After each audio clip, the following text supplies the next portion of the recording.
And good evening, everybody. Welcome into the Hornets' Nest and the second round of the GISA State Football Playoffs into AAA ranks. Westfield Hornets will play host to the Brookwood Warriors here in round two. And with me tonight, I have Coach Ken Fowler. I'm Brett Taylor. I'd like to thank Coach for joining us. And J.J. Siegel up on the camera for us here tonight. And Coach Fowler, this should be kind of an interesting matchup, I think. Obviously we don't get to see Brookwood a whole lot anymore. We used to play them a good bit a few years back, but this is a team that comes up from South Georgia. They're 5-5 on the season, but they're riding kind of a win streak coming into this game. So it's really eerily similar to last year. Played this. It's really the same game, same round. Right.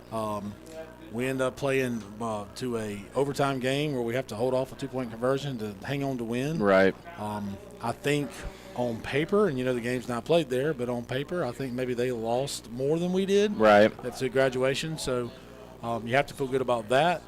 But it's going to be interesting because they throw the ball over the place. I heard talking to a couple of coaches, they said they throw it as much as 80% of the time. Yeah. So. And I know that's kind of been something that you've seen from them over the last, since I've been at Westfield or doing games for Westfield. I remember the first year we actually had them in the regular season that we were here in 13, and they threw the ball all over the place then.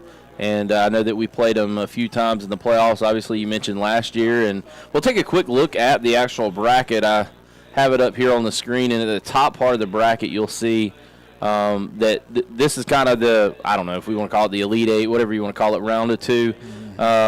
You've got Bullock Academy taking on John Millage up in Milledgeville tonight, and then you've got down on the island, Tifteria and Frederica. That game is actually not being played. Frederica had to forfeit for COVID. So oh, man. So Tifteria moving on into the Final Four, so did not realize that.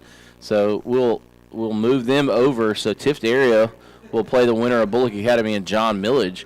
And then a big matchup that we'll try to keep you up to date on all night will be down in Belleville, Georgia, between the Valiants of Valwood and the Pinewood Christian Patriots. And that will be who the winner of this contest here tonight between Westfield and Brookwood will face off against next week. So either that game will be here at Westfield, or that will be, depending on how that outcome comes, it looks like it could be at Pinewood or at Brookwood, depending on if Valwood wins. If Brookwood wins here tonight, they would host if Valwood wins, right, being the 6th seed over the 10th seed. If Valwood wins and Westfield wins, Westfield will host. But if it kind of stays chalk, Pinewood will host Westfield next week. So that's kind of really where we're focusing in on that bottom right or bottom left quadrant, if you will, of those four schools with Valwood, Pinewood, Brookwood, and Westfield, obviously. So should be interesting to see how things kind of unfold here. Little interesting storyline in the Millage-Bullock game as well. Millage is clearly the better team. In fact, I think they may have played earlier this season. But Rodney Hill, Bullock's, I'd say by a considerable amount, their best player. I think he's maybe committed to Florida to play football. Mm-hmm. He, after a game or two, he opted out for the season. Oh, wow. And then last regular season game of the year, changes his mind, starts playing.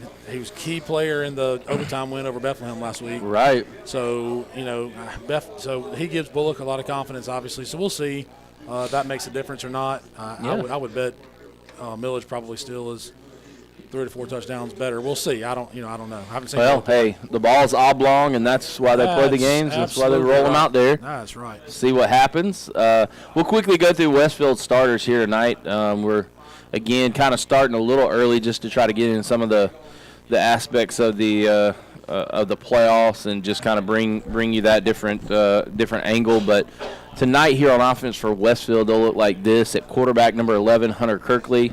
You've got 4 wide receivers, number 2, Brody McDaniel, number 3, Noah Blackman, number 5, Ryan Powers, and number 26, Bishop Smallwood. And Ryan really playing more of like a kind of a flex/tight end type player.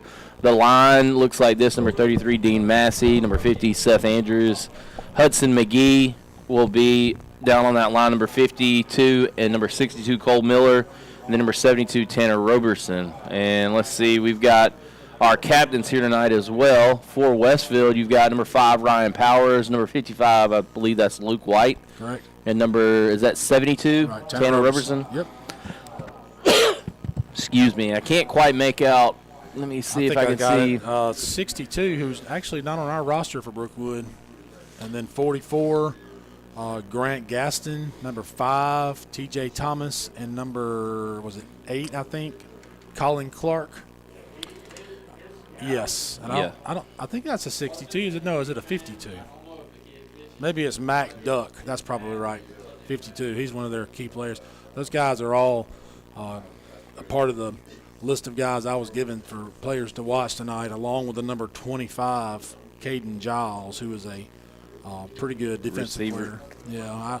Yeah. 44, we were kind of debating this. I don't know if you remember the game last year. They're a linebacker that made every tackle. And we couldn't figure out if that's the same guy. They said he's playing defensive end this year. So we'll see. Actually, are they in a 3-4? Because defensive end can sometimes mean hand in the ground or. Yeah, right. But I'm going to be honest with you. If he's not at middle linebacker, it's a win for us. Because that joker made, of course, it was a different offense than we played last year when we were in last year. But looks like we won the toss and deferred, so we'll be kicking off. But which is what I would do every time. Same time, every time. But so he made every tackle. So we're having to. I remember a key play in overtime. We ran a counter tray, and we were coming out of a timeout, and Andrew was my son Andrew was the pulling tackle, and I said, when you pull, do not block your assignment. Find 44 and get a hat on. Yeah. It turned out to be a big play in the game. So. Well, a lot of times if you're pulling and you're trying to find somebody downfield, you can run right past. That's right. the guy who's going to make the play. Right. So. An interesting stat line to keep an eye out on here tonight, based on the stats that I pulled up for Westfield on Max Preps, and I'm assuming they're relatively updated. It looks like Porter Falk is less than 80 yards to eclipse 1,000 on the season. He's at 923 on 103 attempts. That's a 9-yard per carry average. Goodness gracious. So 923 yards on the season. And then you look at Hunter Kirkley on the season. He's completed about 60% of his passes, 69 of 114 for 1,325 yards. He averages 19.2 per completion. He's got 16 touchdowns to 7 interceptions. So that's a pretty good stat line for a high school quarterback. Absolutely. First year in this offense. Now, I think he came from a little bit of a spread offense at Dodge County. But really, you can't complain about those numbers at all. I believe we'll get a lot of the zone read stuff early. So I would expect Porter to have a chance to get his yards. You can look across the field and see we have a size advantage as far as up front. Well, and one thing I was going to say, this may be eerily similar to the Bethlehem Christian game a few weeks ago, where kind of a spread them out type attack. But when you look at the numbers, Westfield roster-wise versus what Brookwood's got on the far side, that may play a factor as well. So definitely keep an eye on that. It might, but at the same time, this time of year, you're in shape. It's a cool night, so that I wouldn't think fatigue would be a factor. Right. But we can call it what it is. If we're being completely honest, this game's probably going to come down to how well we defend the pass. Right. It's been a question. It's been a little bit of a kind of a bug in our side for the last 5-6 weeks or so. I know we're working on it. Sorry. No, you're good. We'll quickly look at our defensive starters since they'll be out there to start the game. At defensive backs, you got 4, number 2, Brody McDaniel, number 10, Billy Jack Gregory, 25, Trey Hardy, and 26, Bishop Smallwood. And you see the rest of the starters here on the screen. You got the Greer boys, Cameron Callenback at linebacker, and then the usual suspects on the line. So Jackson Slade getting set to kick the ball off. That ball will be fielded at about the 17-yard line, getting to the outside. I believe that's number 5, and he's tackled there by number 4, Jackson Slade. Number 1, Dustin Moore. Carrying the ball. Goodness gracious, I got to get my stuff squared away here. So you said number 1, Dustin Moore on the carry, on the reception. So 11:54 to go here, first quarter. Brookwood will have the football at their own 26-yard line. So we'll see again, like you said, Westfield, if they can get off the field defensively in the pass game. Well, I can tell right away we've got 5 men in the box, so we're clearly getting ready to play the pass. We've got 6 men in coverage. Looks like a zone defense, which is something I know we've been trying trying to work on as well. So let's see if we can have some early success here. So they're going to flare it out to the running back, ball thrown forward. I believe that's to number 5, T.J. Thomas. He's a key player for them. We're going to have to keep an eye on him all night. And Bryant Greer was there to make the play if he would have called it, which is good. And let me go back to earlier when I was talking about our pass defense maybe struggling a little bit. I don't mean to throw the defensive backs under the bus or anything. That's a combination with pass rush. Pass rush and coverage go hand in hand. So we've got to get pressure on the quarterback. Yeah, the style of offenses we played, too. Absolutely. But it's a lot of quick game stuff, so we just need to tackle well in space, too. That all kind of plays hand in hand. So an incompletion on first down, looking to throw it out quickly on second down. That ball is out there and got stuck, picked up about 5 yards. I didn't see who was on the reception. Number 1, I believe, again. Destin Moore. Yeah, and Billy Jack Greger came up with and made a great tackle. They picked up about 5 yards. But as you can see, they've run 2 plays and haven't thrown the ball past the line of scrimmage yet. Right, so a lot of side to side, but that'll bring up 3rd down and 5. So trying to get in a more manageable 3rd down. I believe Coach Boggs, Shane Boggs. That's right. Shane or Coach Boggs, he's been at Brookwood and for a long time, back. at least. But I'm going to tell you, he was one of those first guys, along with Greg Moore at FPD, to really kind of run the spread in our league. He is definitely a kind of a guru of this offense. So he knows what he's doing and knows how to make adjustments. Sending a man in motion, going to hand it off on the jet sweep, and Westfield closes in nicely. It's going to bring up 4th down and 2 after stopping the runner. I saw Trey Hardy and Bishop Smallwood. That's number 5 yet again. And I tell you, I thought he might have had a few more yards if he stayed wide, but he tried to cut it up and ran into some green jerseys. So good job of the defense getting off the field. So passing the number 1 test so far for the Westfield defense. They're able to force a 4th down and 2, we'll call it. Well, actually it's more like 4th down and 3. And Brookwood will have to punt.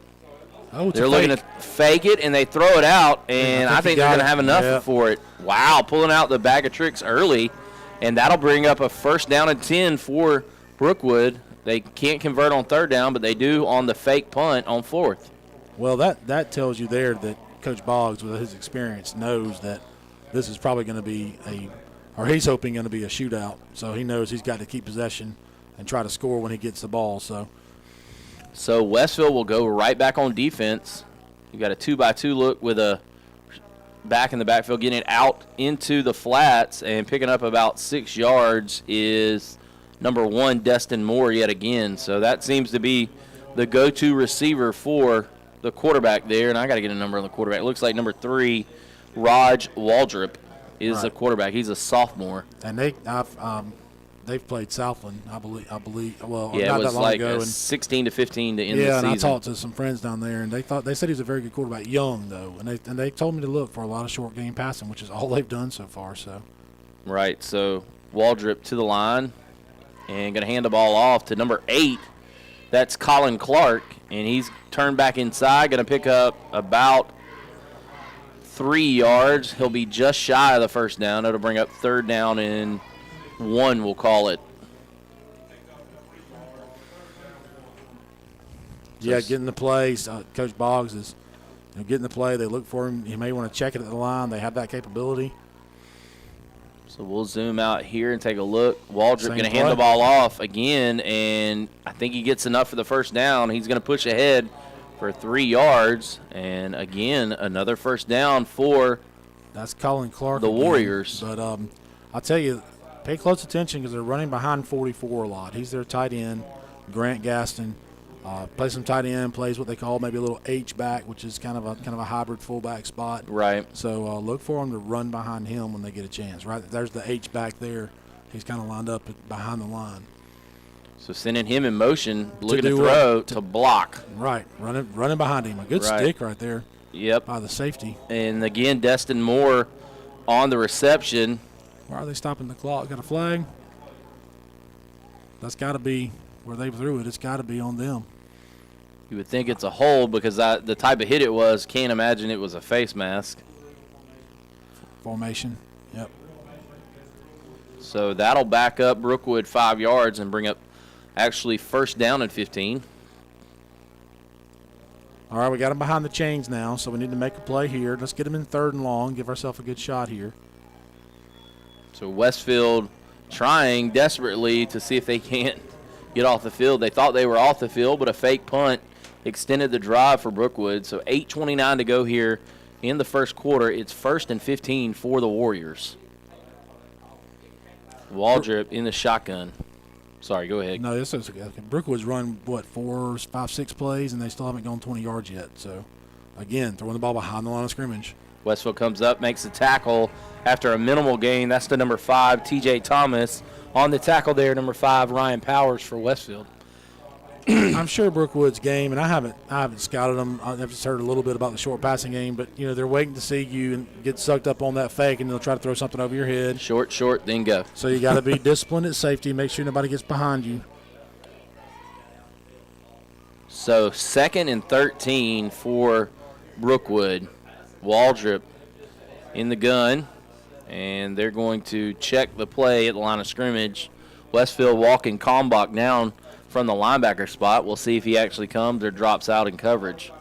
He rolls a little to his right, looking to throw. Throws on the inside route, but incomplete. That was to number 5, T.J. Thomas, and it goes in and out of his hands. Yeah, I think he just dropped that one. He had a chance. We had a man there, but I think we kind of slipped and fell. A little bit of zip on that ball, too. He did. We had a little pressure in his face. We've only got 5 in the box, so it goes to show you what Brookwood wants to do. They've got enough to block us, and I'm including the linebacker's the 5th guy. I don't know, but to me, Raj Waldrop looks like a first baseman. Way he drops that ball a little bit on his takeaway and Is he a lefty? slings it over there. Yep. Yeah, makes sense. Speaking of first baseman, are we ever gonna get Freeman re-signed? What are we doing? I think they're hanging up on a 6-year. Is what I've seen in rumor mill. Big play here for the Hornets. Oh, undercut it. We got to make that play if you're going to do that, though. Ball undercut but completed, and looks like, is that Thomas again getting upfield? 3, excuse me. Nope, 8. Colin Clark. So Colin Clark slips ahead, and Westfield gives up a first down on 3rd and 15. I think I might have been wrong again. That was 5. That was T.J. Thomas. So Sorry. No, you're good. T.J. Thomas with the reception. And 1st and 10 for the Warriors, and they're driving here. If you're going to make a gamble and undercut that, you have to get a hand on it. So slinging it out here near side, trying to bust the player, and he's drugged down. And it looks like there's a flag back here, maybe another formation issue. It's on the 25-yard line. We'll see. It's a good tackle by Powers. I thought he had lost contain there for maybe a second. Sideline warning. Nope, illegal procedure. So that's going to put Brookwood again in another 1st and 15. It's kind of hard to believe they get an illegal procedure when they've only run about, 3 plays? I mean, really, they haven't run a lot of variety. Yeah, no, their formations haven't changed a whole lot. And had to just not have the guys on the line of scrimmage necessary. But, having said that, I know they had to fake the punt. But this has been what the doctor ordered if you're Brookwood. You're killing some clock. You're progressing the ball down the field. Now, of course, you're on you're inside Hornet territory at the 26-yard line going in. So. Right. So Waldrop in the shotgun, sends a man in motion, looking to throw. They're going to throw it across the middle, wide open, and that is the tight end we spoke about earlier, number 44, Grant Gaston. That's just a great call by Coach Boggs. We've got 3 men kind of bracketing each side to take away that short passing game, and they just slip the tight end right up the seam, and there's nobody there. So the Hornets did a good job of saving that from scoring. They're inside the 10 now, at the 9, but hopefully we can bow our neck here and hold them to, at worst, a field goal. Yeah, this is about ideal. They look like Tennessee going down the field on Georgia last weekend.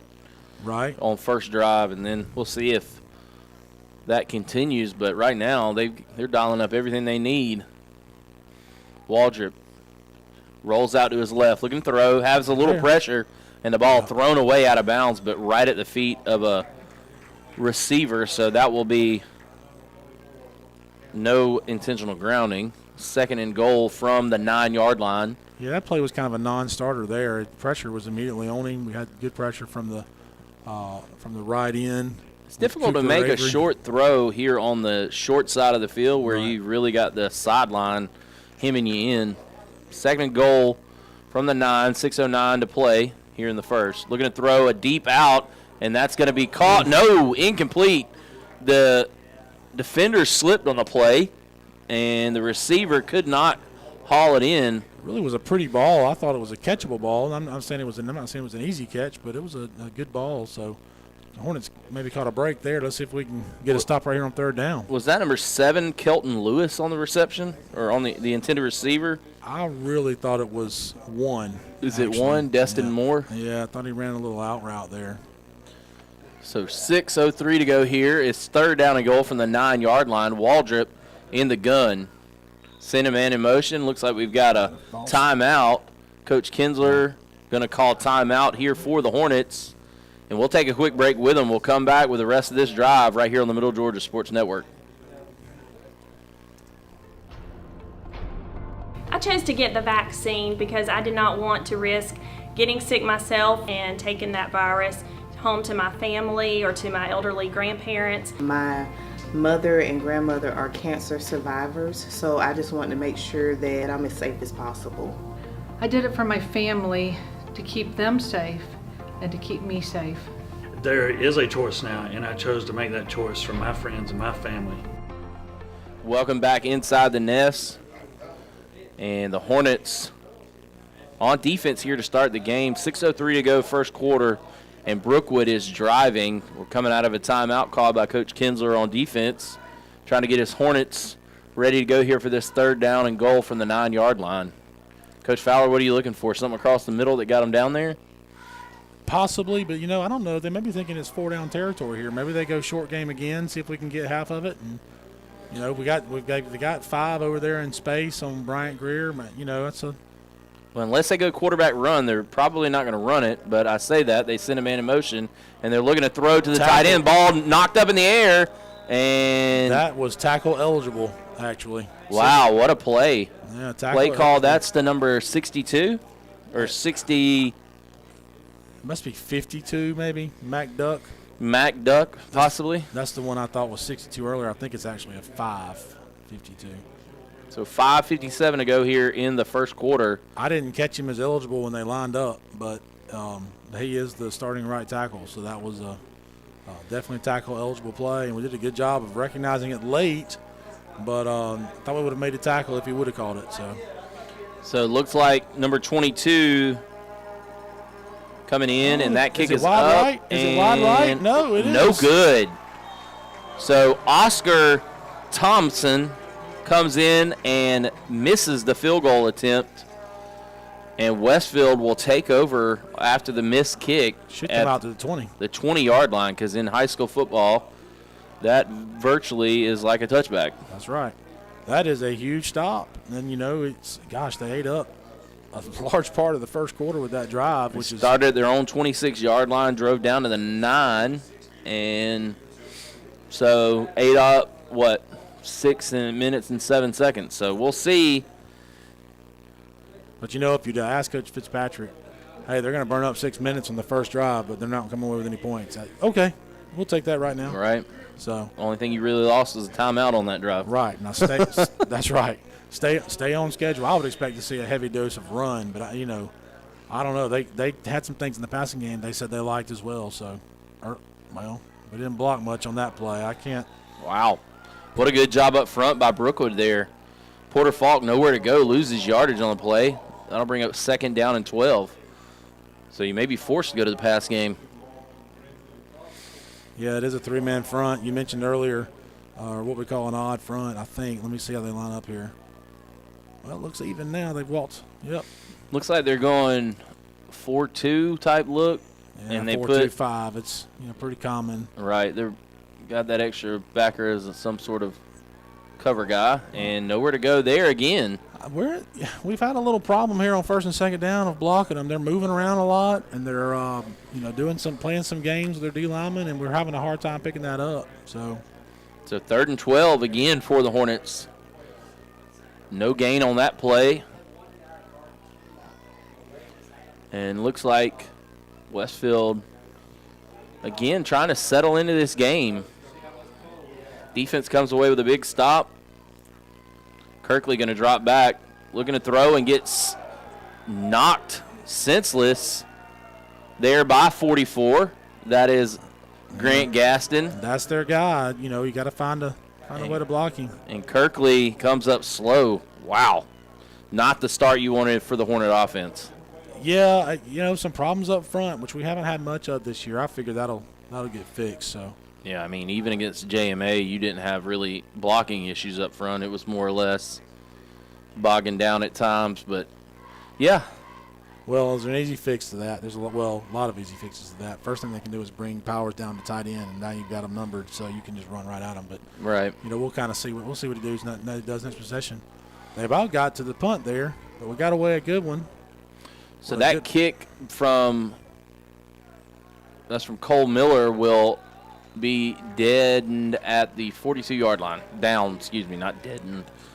I don't know what I'm talking about. 1st and 10 there for the Warriors, and they'll start their second drive. So if you're Coach Shane Boggs, probably exactly what you would have wanted coming out other than not finishing off that last drive. Yeah, I'm sure our offensive staff is making adjustments as we speak. Probably a little surprised we didn't get the ball kind of matriculating down the field there a little bit, but we'll adjust. Not worried about it. 4:28 to go here. Well, 4:31 really. They're looking to throw the ball out, and they get the ball outside. Pick up about 6 yards. I couldn't tell. Was that Thomas again? I thought it was Destin Moore. Was it? The 1 and the 7, it's across the field. It's hard to tell apart. But no, you're right. It's 1. So that's Destin Moore. So 2nd and 5. That game there was, really little. But throwing the ball behind the line of scrimmage is too much. We've got to come up and make that tackle a little quicker. Right now, the inside receiver is not covered on the far side, so the Hornets going to have to get in a position. They're sending Gaston Moore. We came flying up that time. Cameron Calmback really came flying out of there from the middle linebacker spot. Grant Gaston, they sent him in motion, but Westfield able to come away with a big tackle at the line of scrimmage. So 3rd down and, maybe a loss of a yard, so 3rd and 5. Now, if you're Brookwood, if there's some sort of counter off of that look, counter action to it, maybe it's in the passing game. I don't know if the quarterback pump to the hitch and throw the go, and maybe the quarterback can keep it. I don't know, but the middle linebacker flying out of there is a little troublesome. But they got a receiver here far left side, and looks like Powers is in coverage, man to man. Now he's dropping back. Greer. It looks like he's going to come in here from the inside spot again. He kept trying to check the play and finally realized he ran out of time, so he called timeout from Brookwood. So both sides burned the first one. So we'll stay here as I try to choke on my own speech. Another big 3rd down here for the Hornets. It'd be a good mojo, I guess, to try to get momentum back a little bit, get a stop right here. Of course, we realize we can't rest on 4th down. I was about to say, you're probably going to see a punt safe type situation. I'll tell you, with Brookwood chancing with the fake punt, I may just leave the like you said, punt safe. I'd leave the defense on the field. Say if you're going to kick it, fine. We just won't cover. We just won't catch it. But I wouldn't be surprised if you're 4th and less than 10 across the 50. Brookwood may be in go zone. Yeah. Can't you just leave the defense in there but send Powers back? You wouldn't have a blocking setup, but look at us. Coughing, sneezing. I mean, you kind of put that on me. Sorry. No, yeah, you absolutely can, but I don't know that I'd even do that. I just let them kick it. I mean, they're it's a 3rd and a long 5 too. Field goal kicker, wasn't super impressive. Maybe he's the punter as well. I don't know. And to me right now, I'm looking for probably Moore or Gaston here on this one. They sent a man in motion. No, they tightened up the middle again, but we were on it that time, though. Smallwood was maybe a step behind, but he was there enough to make him force him a perfect throw, and the quarterback couldn't make it as he was backpedaling away from the pressure. It's tough to throw when you're running backwards. I think they have to go quick passing game.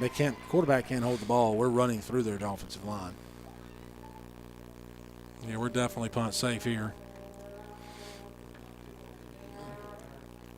So back to receive is Ryan Powers, almost blocked.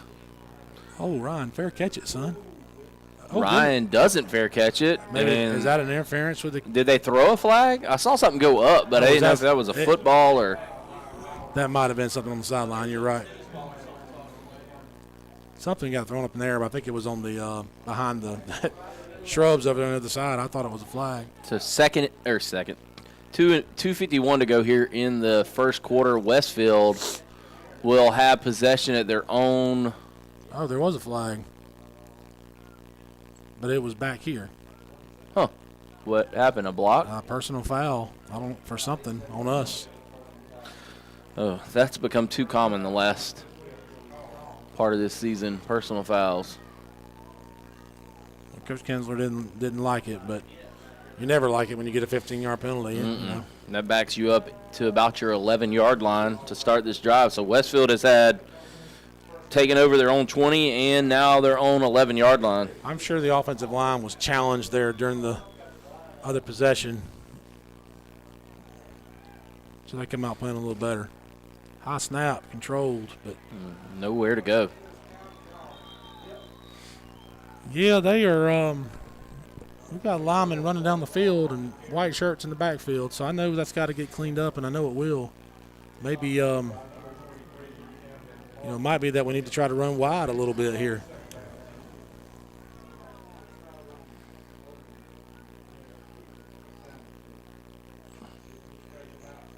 See if I can pay attention and see what kind of, if they're running any games or if we're just having problems blocking them.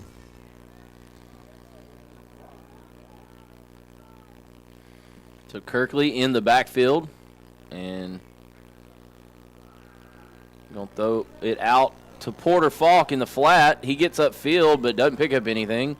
Gets out to the 13-yard line, and maybe picks up, a yard or two. Ooh. They've got 6 in the box with the 4 down linemen and 2 linebackers, to our 5 linemen. So they've got one more than we can block.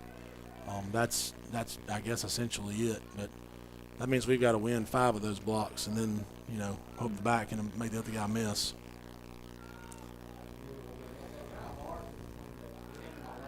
Oh, there it is. And Powers gets the ball, and Westfield gets upfield, and a couple of those may get them out of that defense. Well, that's what they're firing those linebackers, and Powers just went in right behind them, and that's something that Coach Hodges mentioned to me earlier. He thought those little shallow drag routes would be something that they were able to hit. And that's just kind of going to be a part of the run game package right now until they break out of that 6-man front, basically, is what they're running.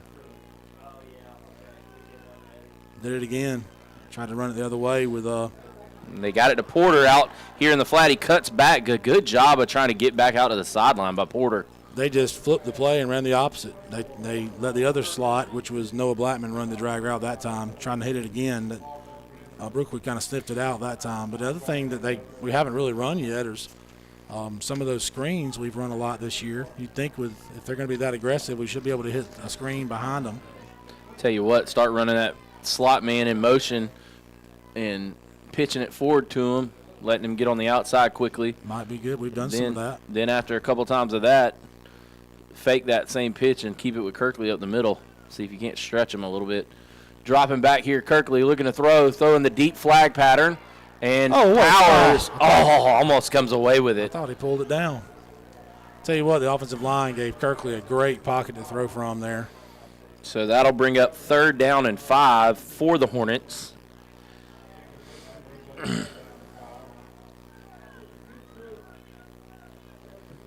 Trying to see if we can get any scores so far. I have not seen anything. Still pretty early. I don't know. This game may be a little longer with the passing that both sides are doing. But So 20 seconds to go in their first quarter. No score. Westfield with a 3rd down and 5 at their own 27-yard line. They're going to throw a screen to Brody McDaniel, and he's tackled quickly. Was that Brody or Noah? It was Brody. You're right. So that'll bring up 4th down and 5, and that'll probably be punted away to start the second quarter. Yep. So Westfield and Brookwood, no score so far in this contest here in round 2 of the GISA state playoffs here in the AAA ranks. We'll take a quick break, come back with the start of the second quarter right here on the Middle Georgia Sports Network.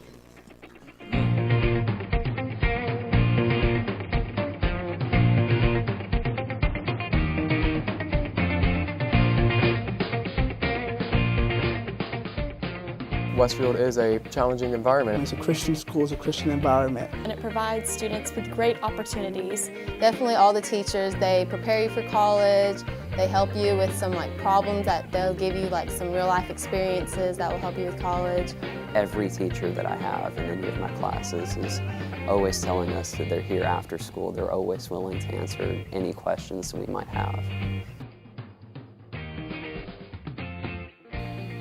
Westfield is a harder school, but it challenges you and it gets you ready for college. And I think Westfield gave me such a great Christian environment that I can actually have the freedom to express my faith. Westfield provides a lot of great opportunities for students to learn and for students to grow and for students to learn more about themselves. And welcome back into the Hornets' Nest. Westfield lined up to punt. Looks like we don't have the chain set, so we're going to have to reset things here. 4th down and 5 to go at the Westfield 30-yard line, we'll call it. Cole Miller back deep to punt. And 2 back deep to receive for Brookwood. Kick is up and away. Good kick and a fair catch by number 2. Strong Beverly. And that is Strong Beverly, and that is a cool name. It is. I'm not so sure my wife would have approved of me naming my child Strong. Speaking of, I don't know if they're listening or not. They said they were going to turn it in, but they're fair weather. They'll jump in the 4th quarter. But my daughter Hillary had her wisdom teeth taken out this morning. She's at home recovering from that, so I want to give her a shout out, tell her I love her, and hope she gets better soon. I saw the post from your wife on Facebook. And yeah, my daughter's going to be so mad at her later for that. Covered up here. We have coverage is good. She's going to have to throw that away. Waldrop throws that away on 1st down. That's a good sign there to lock their receivers up. Brookwood has suddenly gone away from their quick game. It probably was part of their game plan. Hit them early with quick game, and then try to start looking for stuff more vertical. But that's really playing into our coverage hands. We've kind of got guys bailing deep. So 2nd down and 10 at the 40-yard line of the Warriors. Boom, right there. Yes, and sir. Westfield, Kalmbach, fire blitz there from the middle of the field. And if it wasn't a fire blitz, it was the greatest read in history, because I'll tell you, he was right on it as soon as the ball was handed off. So he looked like some of those Georgia linebackers that come out of nowhere and hit people. So looking forward to Georgia Tech playing them in 2 weeks. I bet. I'm not a Georgia fan, but you can't help but admire. They're sick on defense. They really are. Waldrop trying to set the screen, and they do, and Westfield has nobody there, finally coming up and missing the tackle. And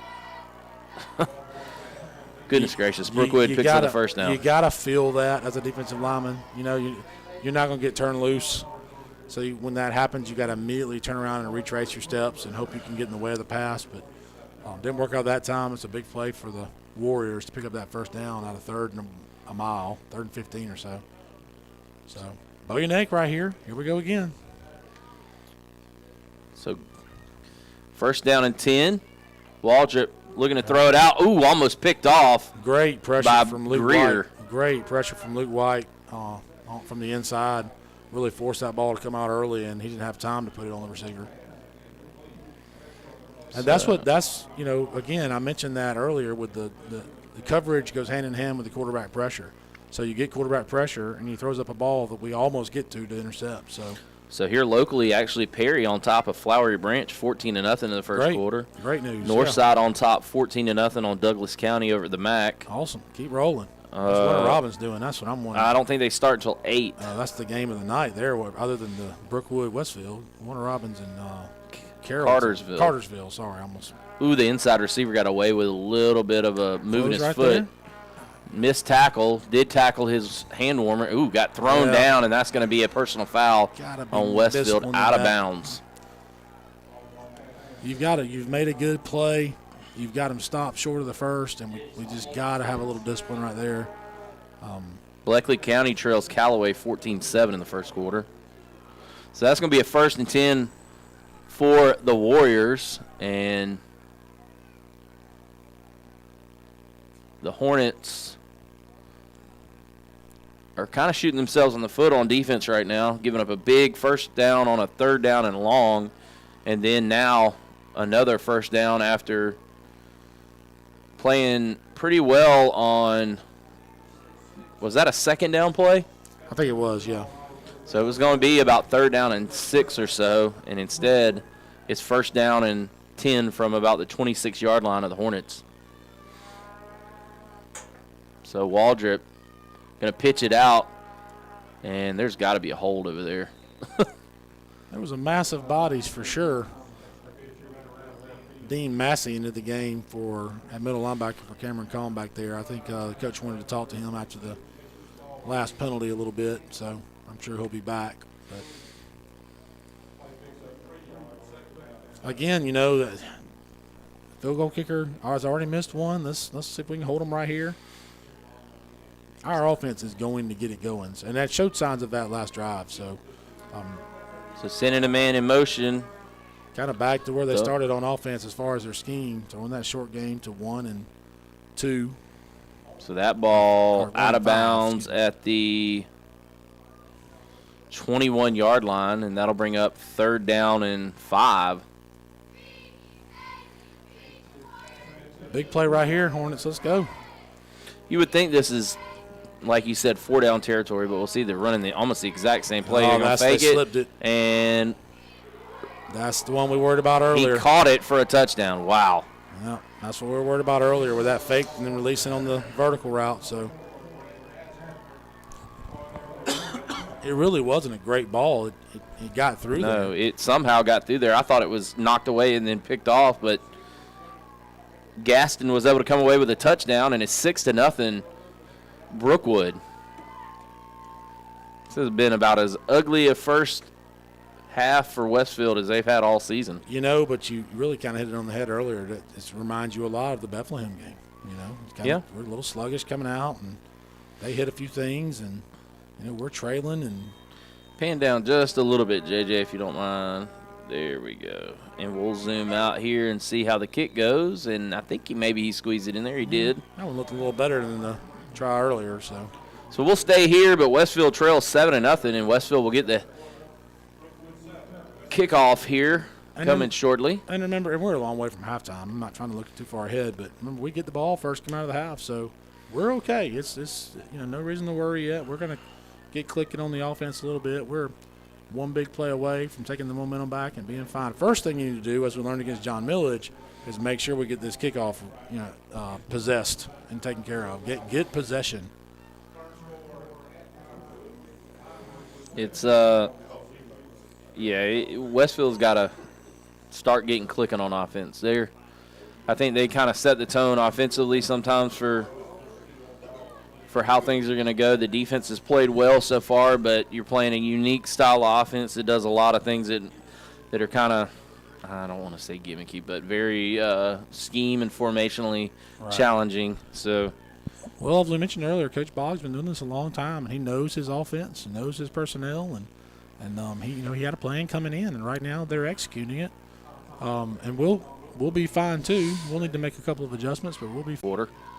And there's a little bit of a pooch kick. Obviously, they probably watched the John Millage game and getting upfield there. I think that was Trey Hardy, but that's great field position for the Hornets. We'll take that field position right now. I don't know if you mentioned the Poundwood score earlier, but it's 22-0. Yeah, and the Wasson kid, he's the head coach's son. He's kind of their main guy. He already has a long TD run and a long punt return. Both went for touchdowns. So, so if we get there next week, we kind of know who we need to hone in on. That's right. So Kirkley will bring out the Hornets here to start their third drive of the game. They trail 7-0, and why do we have? Must be a chain issue. Yeah, sometimes that chain gets twisted up. There we go. They got it fixed already. Just make the short down shorter for us. Don't let them go to the sideline. Yeah. There we go. See if we don't maybe take a shot here. Try to put a little shot in the arm. So 10:25 to go here in the second quarter. Sending man in motion. Going to drop back, looking to throw. Kirkley flushes out, looking to throw, and he does. He finds Bishop Smallwood. Bishop Smallwood, and Westfield gets upfield for about a 15-yard pickup. Bishop with a big first down for the Hornets, and a good job of just kind of playing backyard football there from Hunter Kirkley. Absolutely. The first option he wanted to play got covered up. He made a wise decision to eat it, kind of scrambled for some more time, kept his eyes downfield, which is important when you're running around as a quarterback.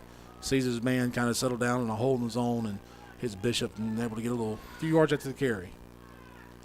Looking to throw. He throws out in the flat, and Porter didn't get his head around. That's on that route, you got to get your head around quickly, find the quarterback. That's right, and I tell you, he also had Smallwood up the seam, so don't be surprised we don't come back to that at some point. Somehow the Norcross Lowndes game is 14-1.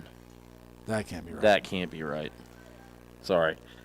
Solo home run in the first? I guess, or they scored a point in first quarter penetration. Stop. Wow. I went back for that one. That was a reach. 2nd down and 10. Going to throw the ball to Ryan Powers on a hot pass. You know what that is? That is a little of Brookwood's medicine there. Yeah. Now Ryan was not lined up a tight end, but he was in the tight slot and just ran right up in the seam, found a little hole, sit down. So I'm going to do a Miller's analogy test or a SAT.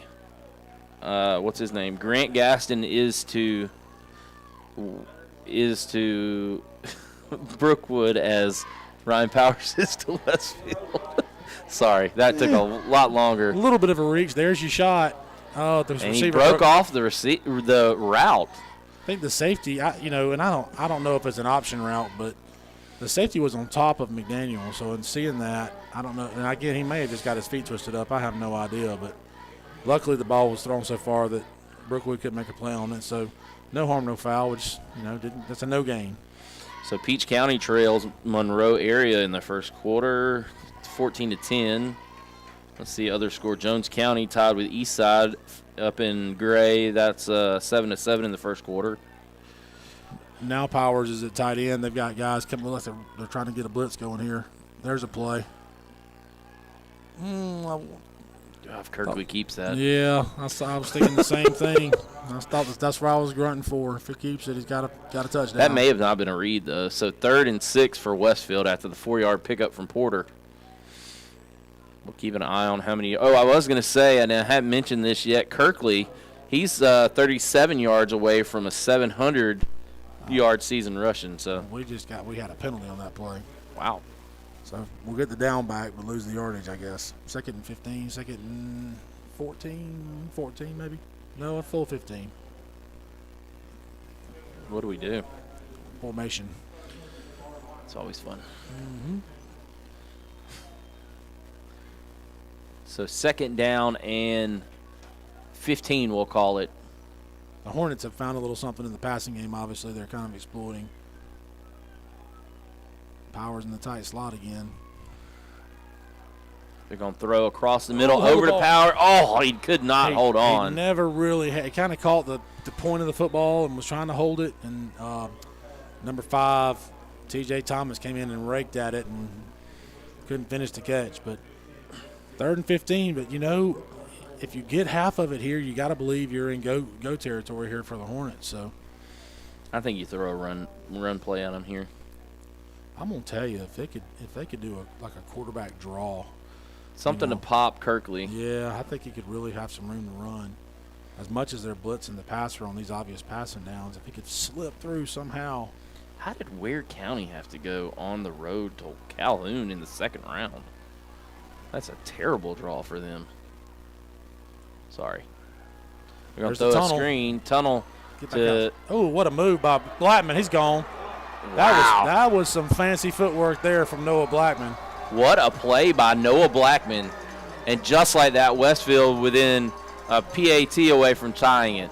You just thought earlier, they're being so aggressive at the line of scrimmage. If you could catch a little tunnel or a delay screen. But that one wasn't even set up that well. I mean, it was initially, but then they closed, and Noah just kind of did his thing. And they've tried the tunnel they tried the screen to Porter earlier, and it really wasn't a swing, more of a swing pass.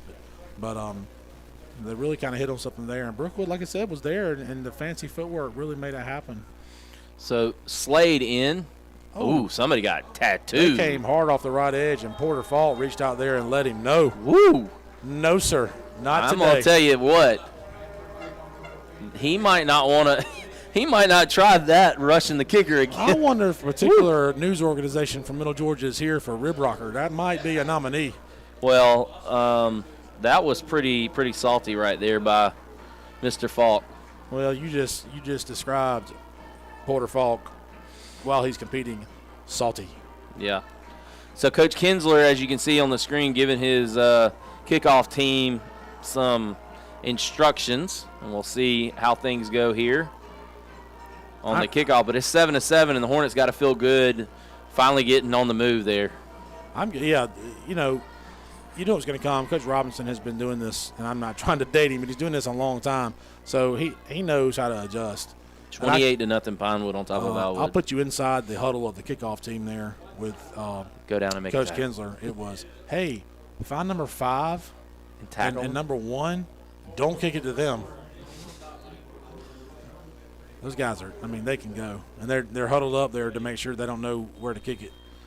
So Slade set to kick, and he does his little rev up. That one angled here to the near side. That ball, wow, very nonchalant. That's a block in the back, yep. And we got a block in the back. He's gone. He makes one man miss, but it's coming back.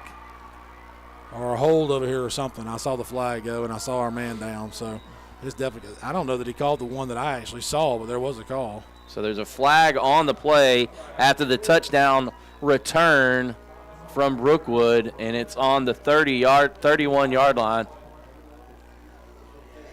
And the Brookwood fans are just now realizing. It was pretty immediate, kind of at the point of attack. And I didn't see who was involved, but I did see You kind called of the it tail end immediately. of it. Actually, the one I called was, and I don't think is the one he actually threw the flag for, but I saw one in the middle of the field. It was a pretty egregious block in the back, but that's a break. What are we doing here? Block in the back. Block in the back. Decline. Got the holding call. So holding must have been more. If it was on the 30, it's going to put them back to the 20, which is great field position. And that's just like kicking it into the end zone. So 8:49 to go here in the second quarter. Brookwood has a touchdown erased off the board after a holding call. Not sure why the ball is placed on the far hash. I guess maybe they did call the block in the back. I saw. I don't know. The one on the ground was the holding, maybe. Yeah. Anyway. So 1st and 10 from their own 20-yard line, and Waldrop comes out with a very potent attack. It's given Westfield fits so far in the game. Lots of yardage for the Warriors, but only one score so far. But pressure back to Brookwood now. Our offense has kind of opened up, found a little something they can do. So let's see here. Brookwood right back to the same old stuff. And he drops the ball. So the throw was out to, was that Thomas or was that 7 more? That's 7, Kelton Lewis. So 2nd down and 10 to go.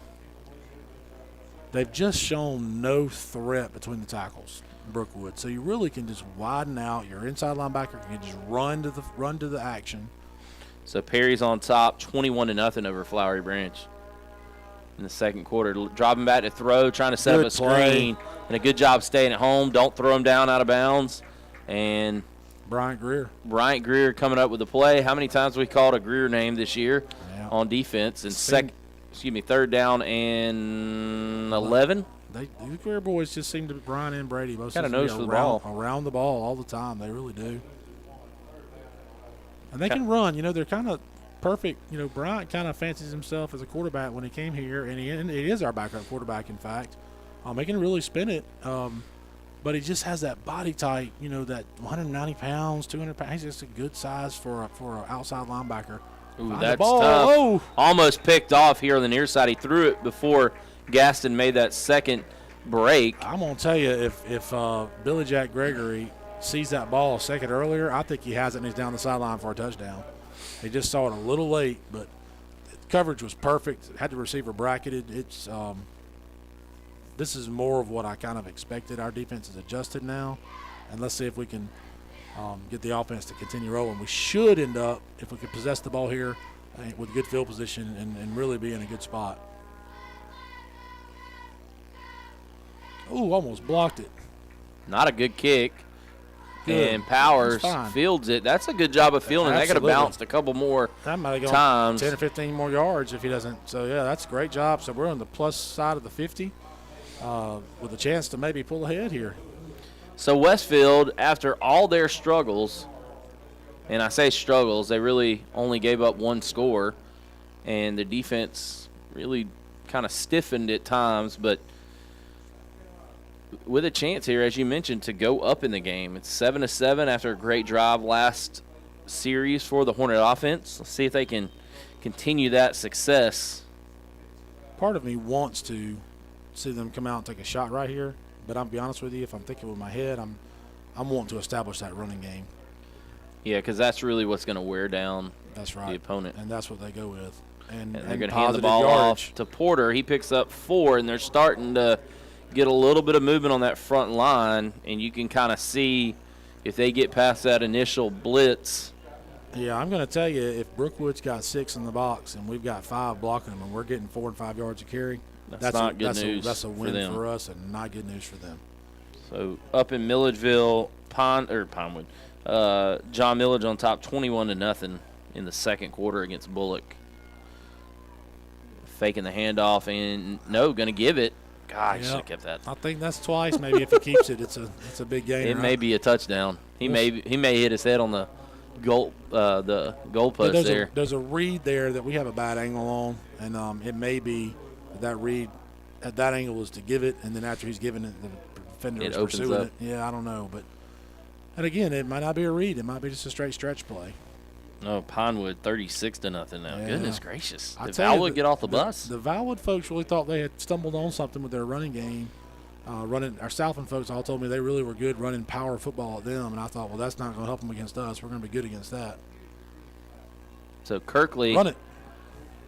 flushes, throws it on the outside, great and a catch. catch right there by that Noah? Noah Blackman. So Noah Blackman with a great catch, full JJ up top. So that looked D1-ish, the way he went up and snatched that ball out of the air there. Noah's just a heck of an athlete. That's a cool little verb. I'm not saying adjective that he necessarily will be playing Division I football. I don't know what his desire is or what he wants to do, but I'm just telling you that was very good, and a lot of arm strength there from Kirkley as well. 6:32 to go here. And right now, Westfield trying to. There's that underneath stuff again. And Run they away throw from it to Powers, and Powers inside the 20-yard line. And right now, the Hornets are kind of clicking. They call that Y shallow. Right, all these receivers. For those of you at home, these receivers all have letters that identify them. It's usually X, Y, Z, and a H. Anyway, Ryan is the Y, which is sometimes also known as a tight end, but he's in the slot. He's a Y. They call the play Y shallow. They can flip it and make anybody else run that shallow route too, but it's just right there through the feet of the linebackers, and he actually was covered that time, but we threw a good ball, and Ryan made a good catch. Hand the ball off to Porter. Great cut in the backfield because he didn't have a whole lot, and he does get met, but Westfield picks up a first down. Looks like we may have some extracurricular. Ooh. That's Seth Andrews, and if I'm going to give some advice to that Brookwood player, I would turn around and walk away. But first and 10, 5:53 to go here in the first half. Westfield marching. It's tied 7-7. But Seth down to a felt 225 from about 250 last season. So I wish I was at 225. I was once, many moons ago. 5:40 to go here in the first half. Westfield with a first and 10 at the Brookwood 15-yard line, so they can pick up a first down inside the 10-yard line down at the 5, and the Hornets trying to take a lead in the contest for the first time.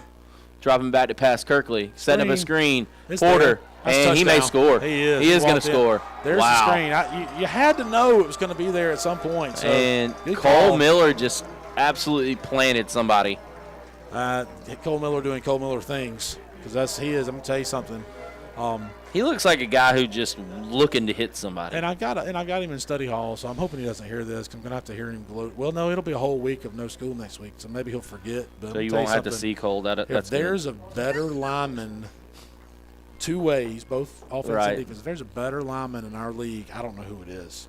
I mean, I coached him last year. I've watched him all year this year. I've coached him since he was in 9th grade. That kid is a good football player.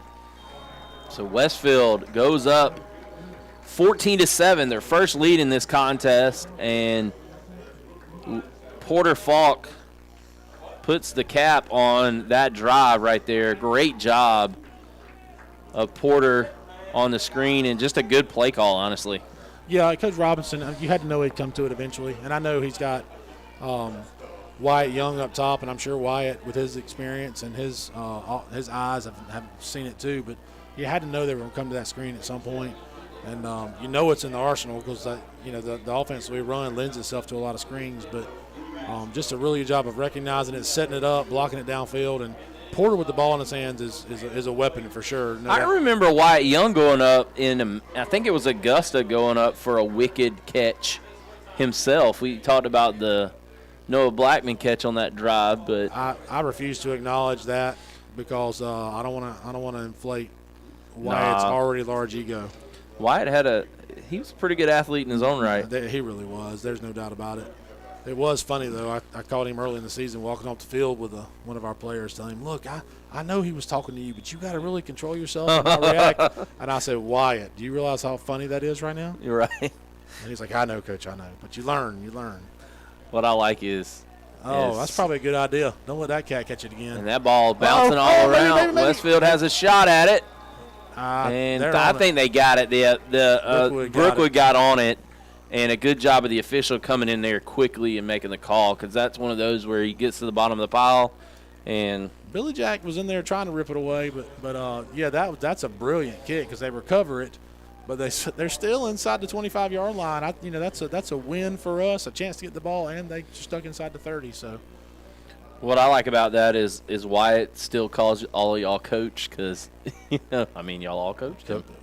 Just say we're wrong. He's coaching with y'all, but he's shown a lot of promise in football. Still recognizing y'all as coaches. Excited about his future. I hope he's here for a long time, and he'll be helping with boys basketball as well. So that could be live. No, okay. The referee immediately said no, incomplete. That would have been a break. I'm gonna tell you something, and we've talked about the Bethlehem game for those that remember the game and how it kind of flipped in the second half. Brookwood better get something going right here pretty soon. Yeah. Because if they get the ball back to us, and there's 5 minutes or so left in the half, you get a 2-for-1 if you can score again. I'll tell you what, they ain't get the ball come out of the half, and right. This game could get ugly for them in a hurry. Not that I would mind it. So 5:12 to go here in the first half, and it's 2nd down and 10. And they're throwing the ball again, and Westfield comes up trying to make a tackle, misses the first tackle, and is able to come away and drop the receiver. That's Gaston, I think, after a 4-yard pickup, 3rd down and, after a 5-yard pickup, 3rd down and 5, we'll call it. I'll tell you, Ryan's the first one that would kind of fall on his sword there and say it was his fault. But not an easy guy to tackle. He's not, but Ryan knows he's got to make that tackle. If he does, they pick up 2 or 3. So just get a stop here, and it's all good. So something this way, I'm sure, in the quick game. I was trying to see. It looked like they may call a timeout, but he's going to. No, they're changing the play. 10 seconds left on the play clock. Waldrop in the shotgun, looking to throw. He's going to roll back to his left. Still looking to contain him. Cole Miller chasing, ball thrown away. Nobody was there really. I'll tell you what, he took a lick from Cole. Was that Cole? I think that was Seth that ended up getting there. Seth ended up putting a lick on him there at the end of the play. A legal as he was throwing lick, but the quarterback, he throws a good ball, but he's not especially mobile. And knowing that, of course, the coaches already knew that from watching film. But there's no threat when they motion the back out of the backfield. There's no run threat. You can pin your ears back and go after the quarterback, or what we've done a lot of with our linebackers, run sideline to sideline and forget that, worry about the quarterback running. Throwing it again. Oh, yeah. There's a penalty, but we would have been better off dropping that ball, wouldn't we? I think it's going to be pass interference. The ball was, there's not a chance that's pass interference. That ball was way over his head when they hit him. If they call pass interference. There's no way he was going to catch that ball. That ball was so high.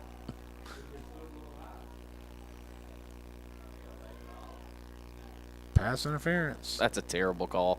There's no way that ball's even close to being caught.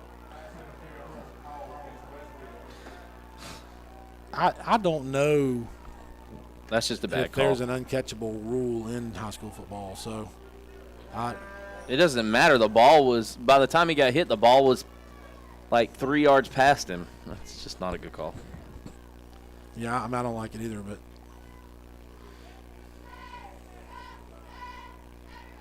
that's an unfortunate deal there for us. But we got to recover. Got to play football.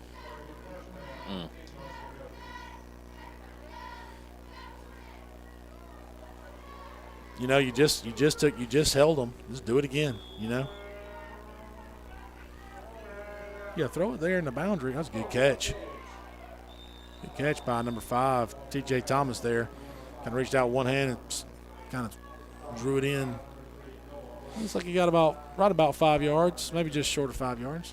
I'm just wondering what school of analytics are all these coaches going to, where they're going for it on 4th and 5 from their own 30-yard line. Well, Brookwood's coaches for tonight are going to the school of we can't stop Westfield. So that's all that is they're trying to, take their chances and say, well, because they know I think we've got them figured out on defense. So, again, they ran that ball and somehow, make a tackle. There we go. And he loses 2 yards on the play after 3 broken tackles. Again, there's a tell somewhere, and it must be that every time the running back crosses the quarterback's face, after the snap, it's an automatic give because both times Cameron Callback was in the backfield on top of the play. They've run that play. Did we get another penalty on us, or was it holding on them? I would decline it. I'd back them up, I think. Really? Yep. 3rd down and 7. Yeah, versus 2nd down and 15 or more. 2nd down and 17. Yeah, I'll back them up.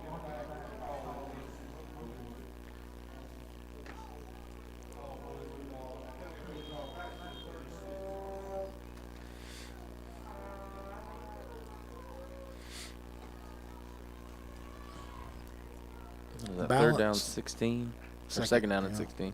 Little hitch and go. Did it again. Yeah, they're trying to get the ball. We're all over it this time, though. We got a hold, maybe. Looks like it's in the territory of holding. If it is, this one not a decline. Yeah, they really wanted to throw that little fake and come back and hit the go on the other sideline, but Powers was all over it, right in his pocket. So holding, and they're going to decline that. So that's going to leave you 3rd and about 17 or so, or 16. See, this is really not with what I know they throw the ball a lot. But this is really not where Brookwood. Nobody wants to be 3rd and 16. Let's be honest, but they don't have that down the field electric passing game that a lot of teams have. They've converted to 3rd and long earlier, but it was on a screen. Right. So clearly now that's what I thought we might have saw on that play. Right. Was something. You tell your D-line here if you feel like you get released, retrace. Oh, coach wants a timeout. That's our second one we've called. So Westfield will take a timeout. We'll take a quick break with them. Westfield on top, 14-7.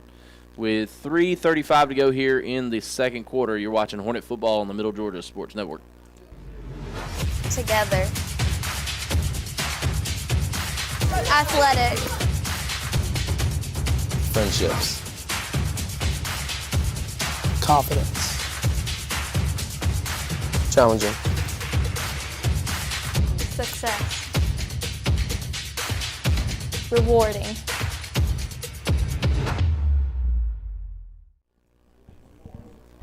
And welcome back inside the nest. The Hornets on top 14-7. It's 3rd down and 16 for the Brookwood Warriors.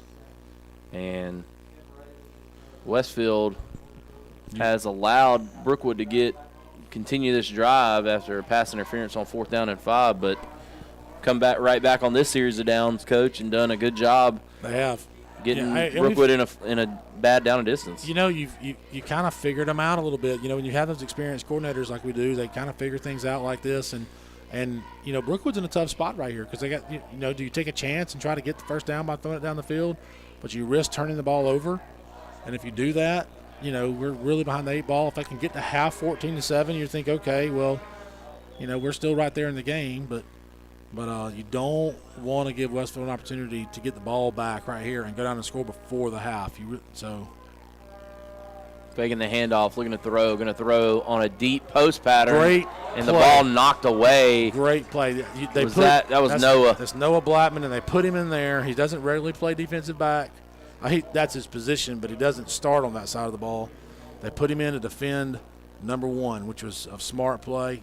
The catch was made, and Noah went in there and ripped the ball out of his hands, which is just an unbelievable play. Noah just having a game right now. He's really been a standout all season, hasn't he? He just really has come on. If you just seen him when he first got here, he was a basketball player really, and he was really kind of soft, but not anymore.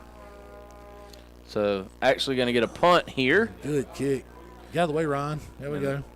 That punt gets inside the Westfield 20-yard line, down at about the 18. And you're okay with that. I mean, obviously you would have loved for him to catch it, but going backwards on the ball, not ideal. Let it go, and let's possess the ball and get that offense back out there as hot as they are the last couple of drives. Let's see if we don't come back with that little, what they call a power read, which looks like, the stretch play with Porter Falk, and see if we can get a read for the quarterback to keep it up in the middle there. I'd be surprised if we see that early, see if we can bust one here. Northside 28-7 over Douglas County. Well, maybe Northside's putting together here at the end of the season. They came out of struggling a little bit, but they seem to have turned it on here lately. Perry is still 21-0. Giving the handoff to Porter. Porter almost busted out of there. Yeah. 2nd down and 6 after the 4-yard pickup. I think that's the inside zone. It's a 5 yards. Well, 5 yards, yeah. And you have one timeout in your pocket. Actually, it says one timeout left and 3 minutes left. I mean, you're not in a huge hurry, but you're not able to do that inside zone a ton if you want to try to get a score. They're showing blitz here with both linebackers up. Peach County still trailing 14-10. They hand the ball off to Porter Falk, spin move. He gets out of the grasp a little bit, picks up a positive gain. That's really an incredible individual effort because they had more than we could block up front. They had 6 on the line of scrimmage with our 5 linemen, and he found a way to find, 2 or 3 yards out of that. I think you've got to find a way to get Kirkley the ball in the open space, let him run a little bit. That's the only thing you haven't really seen from the Hornet offense is getting the quarterback run game involved. We may be content to go in. I don't know. We're still plenty of time, but we've burned about 45 seconds on 2 plays, so and gotten 3rd and 3, and that'll be a first down. That should be clock stop. Yep. And Westfield. I haven't seen us go on too much this year. Westfield will pick up an easy first down on the penalty. And with about 2:11 to go here in the first half, the Hornets going to have to think about maybe speeding up a little bit. I know they probably wanted to get out of the shadow of their own end zone, but they're out to the 30 now. If we can get out to the 40 or so, wouldn't be surprised if we hurried up. And Ryan Powers with the reception. Ooh, hit hard from behind. Dropped it at the 35-yard line. That's about a 5-yard pickup. And Westfield will have a 2nd down and 5 for their own 35. But again, we're inside 1:40 to go here. Going to need to speed it up a little bit for the Hornets. Porter in the backfield. Throw it away. Get the first. And doesn't get the first down. Well. No, it's short. It's short of. I don't know. He keeps walking on that angle, though. He didn't exactly walk out straight. That might have been a first. I mean, it's going to be 3rd down and about an inch. Are they on measure? They're not going to. Giving it to him. Giving it to a first down. Wow. Referee's point. That was, thank you, sir. All he had to do was touch the 40, Figure I guess. It out because we got to. Okay, they finally stopped the clock. The referee on their sideline was saying first down. The White Hat's the one that I think Coach Boggs is over there going, wait a minute, this guy, if he was watching what we were watching, you saw the referee have a spot that looked like about 2 feet short, and as he was walking, he kind of walked at an angle and ended up working out for us. But they're going to measure. They're moving their body so they can. I mean, so we'll await to see the spot.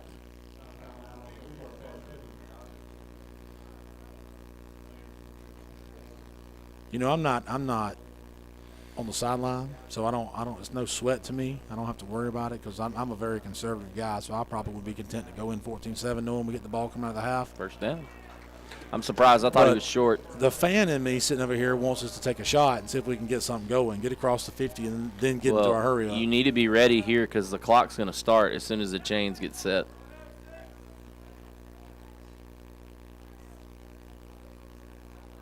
They're getting the word up here that they're going to move the clock, or well, we start the play clock, game clock. Yeah, he should. I think he's got a headset. Oh yeah, it's a guy here next to me. Yep, they got it.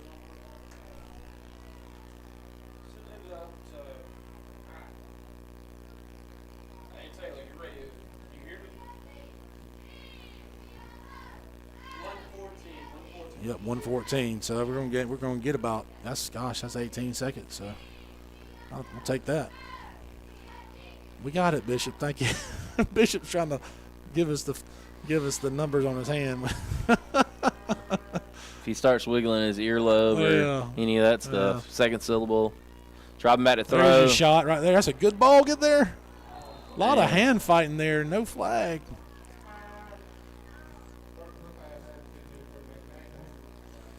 So sometimes ball looked like it might have been a little overthrown, but sometimes you're looking back for that ball and it slows you down.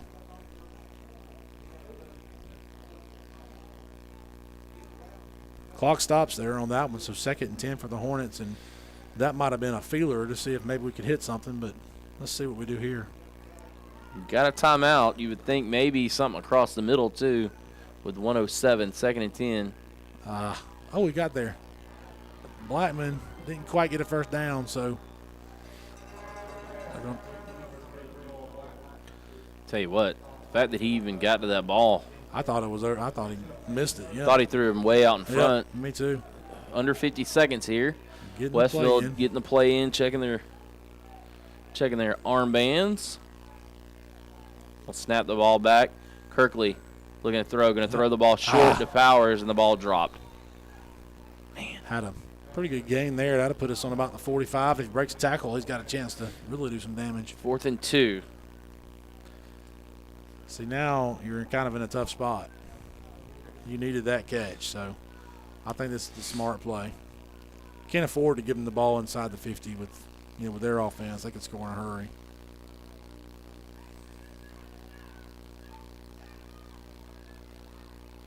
So the last 36 seconds here on 4th and 2. Why do I want to call Cole Miller Luke White? Cole Miller will be back to punt. You're inside 10 seconds to go on the play clock here, so he's got to get a little sense of urgency. Ball snap. Cole kicks it away. Angled it to the sideline. I couldn't be any better. Wow. Great job. About the 12-yard line. Cole was originally one of those guys, last year when we started, kind of in the early preseason, who can punt, and we end up getting anybody that was a little athletic over there to try and, really didn't have anybody that could really do it. And after a day of kicking, I want to say it might have been Coach Farmer that worked with him that summer, and it was Cole's the best one we got, and he's gotten better and better. You didn't have a Giles Amos over there, huh? No, boy, I tell you, that was fun. So Westfield burns their last time out, probably just trying to circle the wagons here, make sure you don't give up anything cheap.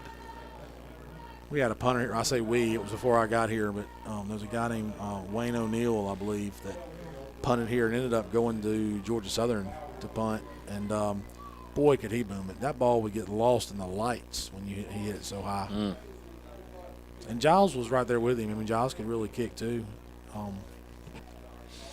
Thing about Giles I'll always remember is when he was a sophomore down at Southwest Georgia, that catch he made on the far sidelines. Do you remember how big Southwest Georgia was, their players? They had two guys that weighed over 350 on their line. No, but I just remember that that catch because I remember Kenny and I looked at each other and were like, holy crap. And we thought he scored on the play, and they called him out at like the 2. We were trying not to die on the press box railing that night, too. Yeah, I got a story about that, too. So the ball thrown to Gaston, and he gets upfield. Good blocking right there. He's tackled out of bounds by Trey Hardy at the 48-yard line. No, the 45-yard line. Yeah, that's too much, and he's out of bounds, so the clock will stop. So they got 2 timeouts, too, I believe. So the SGA, they had no coach's box. So Coach Walls, Jake Walls, who is at Central Fellowship now, but he and I were up top together, and we're on a roof with no railings, probably 40 feet or more in the air. And I'll get back to that story in just a second.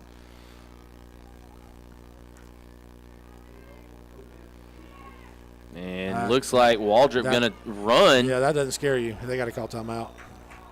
Cole Miller really pursuing there to make the play. He lost the ball, but again, probably if you're Coach Boggs, not what you wanted. No, but he's not. You know, I'm not going to say he's injured, but might have got the wind knocked out of him. He really got planted by Miller there. But anyway, on the SGA, we're on the roof of the building outside. Oh, I remember that place. And the roof was pitched a little bit, not to a point, but from front to back. Yep. So the field side was higher than the back side. It wasn't like a steep pitch, but it was pitched.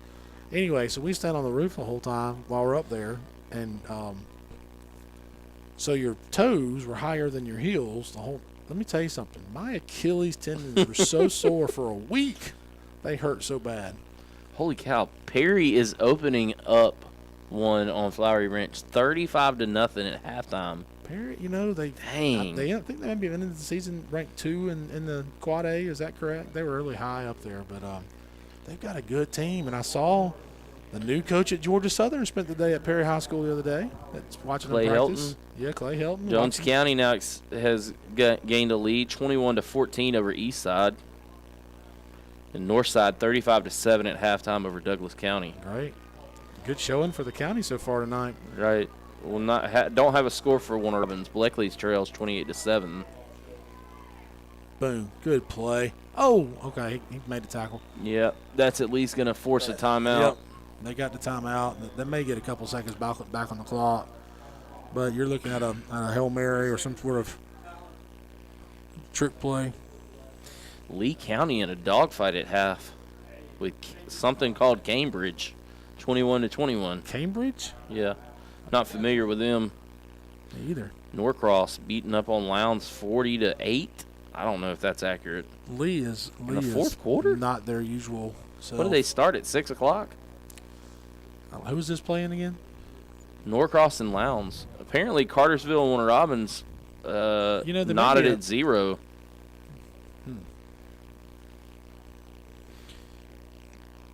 Okay, so Perry got a pick 6 as time expired in first half.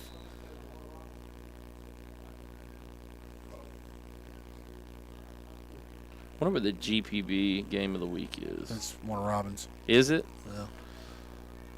Well, 5 seconds on the clock. Brookwood's going to have to throw one in the end zone or either throw up a trick play. So we're going to make sure we knock the ball down. Don't want to give a cheap one here. I would say the quarterback definitely can throw it to the end zone from here, I would bet. But the way to stop that is to send pressure, and it looks like we're coming with 5. We are going to get there. Ball's short. We may have a chance for a return right here. Who's that, Smallwood with the pick? We gets tackled at the 40, but tackle from behind. So the Hornets will go in to halftime up 14-7. We will take a break and come back and break down the first half and look forward to the second half. You're watching. We got a flag on the play? We do. Okay, so we'll hold the phone here. Where it's at is odd. Maybe lineman downfield. That doesn't matter. That's an offensive penalty, right? Yeah, and Brookwood is heading off, so it must be on the offense. Blocking the – oh, it's on us. Oh, so it's after the interception. So we'll take a break. We'll come back at half and go over what happened during the first half and preview the second half. You're watching Hornet football right here on the Middle Georgia Sports Network. I chose to get the vaccine because I did not want to risk getting sick myself and taking that virus home to my family or to my elderly grandparents. My mother and grandmother are cancer survivors, so I just want to make sure that I'm as safe as possible. I did it for my family, to keep them safe and to keep me safe. There is a choice now, and I chose to make that choice for my friends and my family.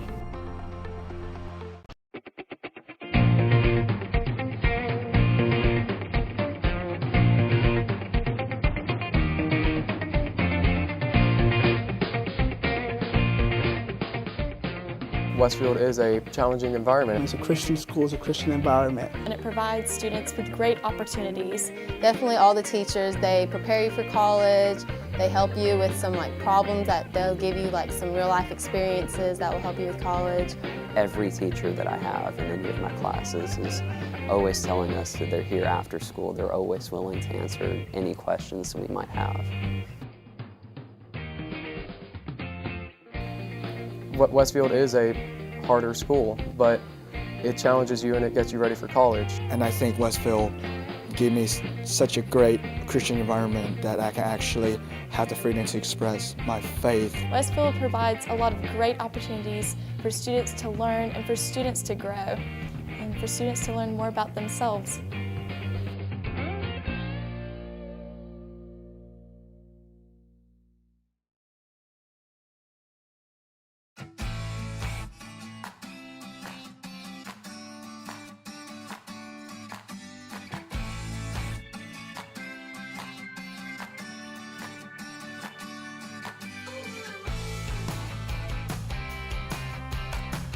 At Westfield, we have different clubs that you can be in. You can choose between a variety of clubs. There's culinary arts, there's Key Club, there's Green Team, there's Tri High Y.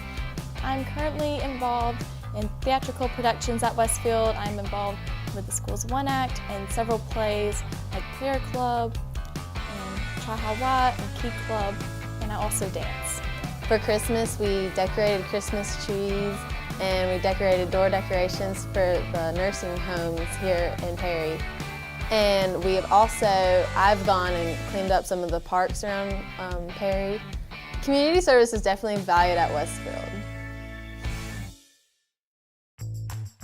I'm involved in a lot of extracurricular activities. I play football, baseball, basketball, and I run track. I love the contact sport. I love the ability to get my feelings and aggression out throughout the hard day or hard week out at practice. I was a part of the Westfield wrestling team. Well, I'm going to play soccer again in my senior year, and hopefully I will probably be the captain of the soccer team. I enjoy just spending time with my teammates and getting to just rep the green and gold like everyone else has in the past. On Thursdays, we get to go out and with the football team, and we get our chaplain out there, and he does a great job. And I think on a Thursday that's great to do because it's a day before the game, and you get to think about God and just choices in life, and that's kind of what the game of football is like.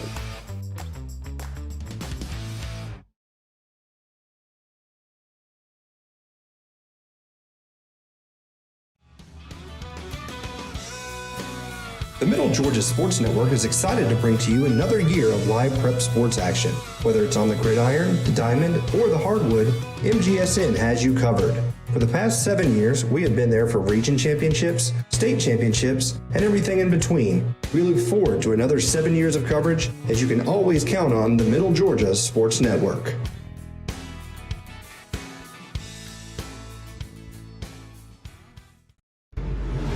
Together. Athletic. Friendships. Confidence. Challenging. Success. Rewarding.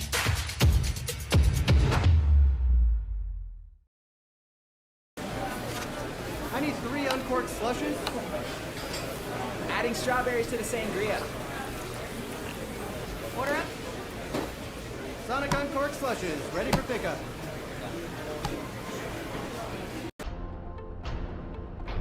I have 4 grandparents who are still living, And I realized after some research that this was the best way I could protect them and the community at large. As a physician, I feel it's important to get vaccinated for the masses to prevent overcrowding of our ICUs. I got the vaccine to protect myself and also to protect my mother. I would ask people, when you consider getting vaccinated for the COVID-19 virus, not only consider your own risk stratification, but also your role in the community.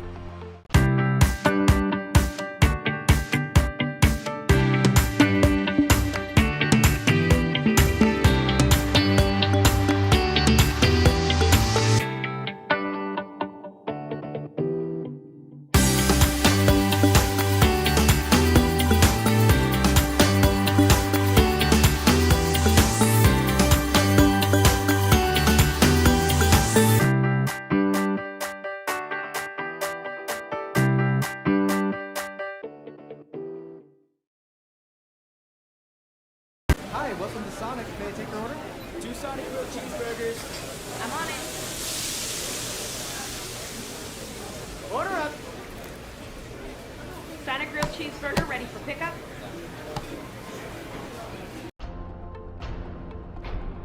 I chose to get the vaccine because I did not want to risk getting sick myself and taking that virus home to my family or to my elderly grandparents. My mother and grandmother are cancer survivors, so I just wanted to make sure that I'm as safe as possible. I did it for my family, to keep them safe and to keep me safe. There is a choice now, and I chose to make that choice for my friends and my family.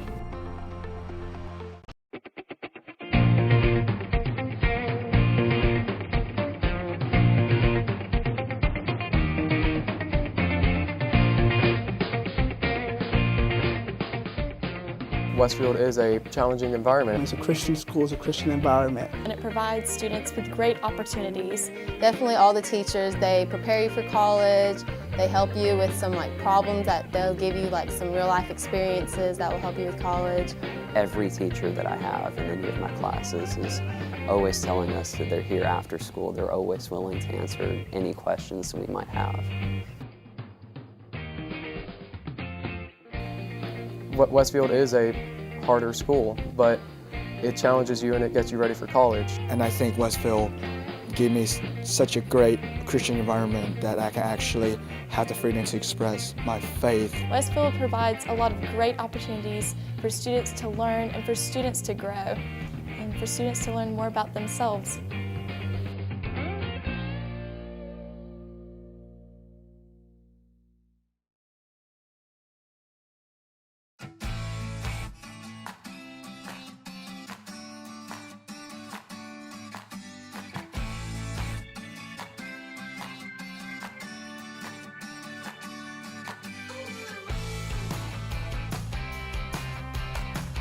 At Westfield, we have different clubs that you can be in. You can choose between a variety of clubs. There's culinary art, there's Key Club, there's Green Team, there's Tri High Y. I'm currently involved in theatrical productions at Westfield. I'm involved with the school's one act and several plays like Prayer Club, and Tri High Y, and Key Club, and I also dance. For Christmas, we decorated Christmas trees and we decorated door decorations for the nursing homes here in Perry. And I've gone and cleaned up some of the parks around Perry. Community service is definitely valued at Westfield. I'm involved in a lot of extracurricular activities. I play football, baseball, basketball, and I run track. I love the contact sport. I love the ability to get my feelings and aggression out throughout the hard day or hard week out at practice. I was a part of the Westfield wrestling team when I was a freshman, and that's also the year when I played soccer. So it was been fun, and I'm going to play soccer again my senior year, and hopefully I will probably be the captain of the soccer team. I enjoy just spending time with my teammates and getting to just rep the green and gold like everyone else has in the past. On Thursdays, we get to go out and with the football team, and we get our chaplain out there, and he does a great job. And I think on a Thursday that's great to do because it's a day before the game, and you get to think about God and just choices in life, and that's kind of what the game of football is like.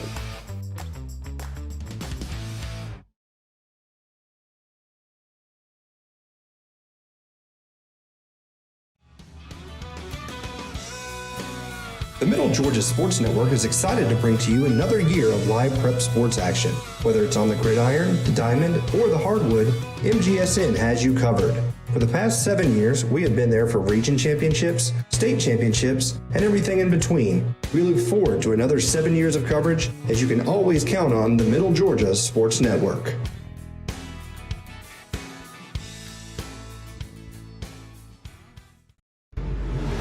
Together. Athletic. Friendships. Confidence. Challenging. Success. Rewarding.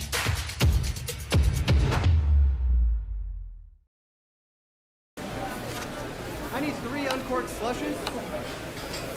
Adding strawberries to the sangria. Order up. Sonic uncorked slushes, ready for pickup.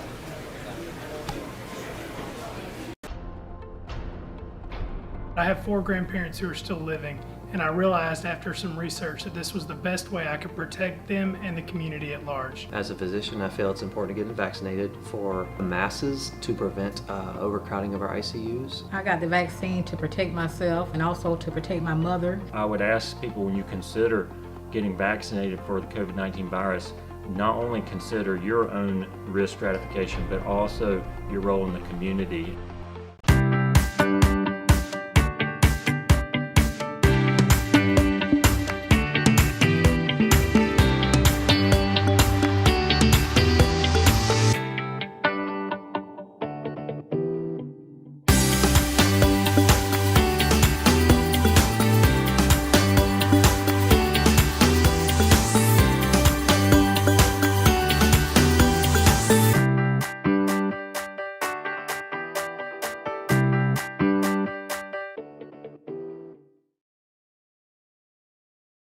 Hi, welcome to Sonic. May I take your order? 2 Sonic grilled cheeseburgers. I'm on it. Order up. Sonic grilled cheeseburger ready for pickup.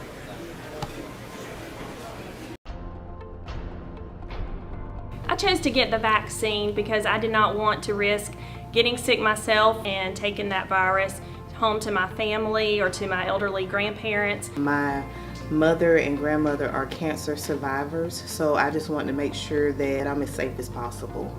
I did it for my family, to keep them safe and to keep me safe.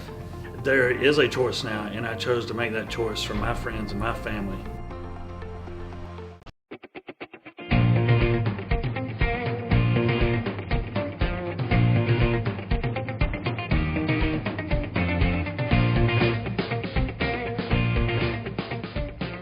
Westfield is a challenging environment. It's a Christian school, it's a Christian environment. And it provides students with great opportunities.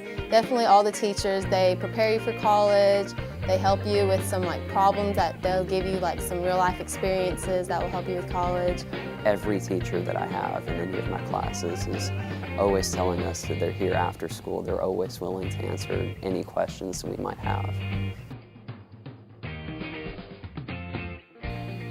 Westfield is a harder school, but it challenges you and it gets you ready for college. And I think Westfield gave me such a great Christian environment that I can actually have the freedom to express my faith. Westfield provides a lot of great opportunities for students to learn and for students to grow and for students to learn more about themselves.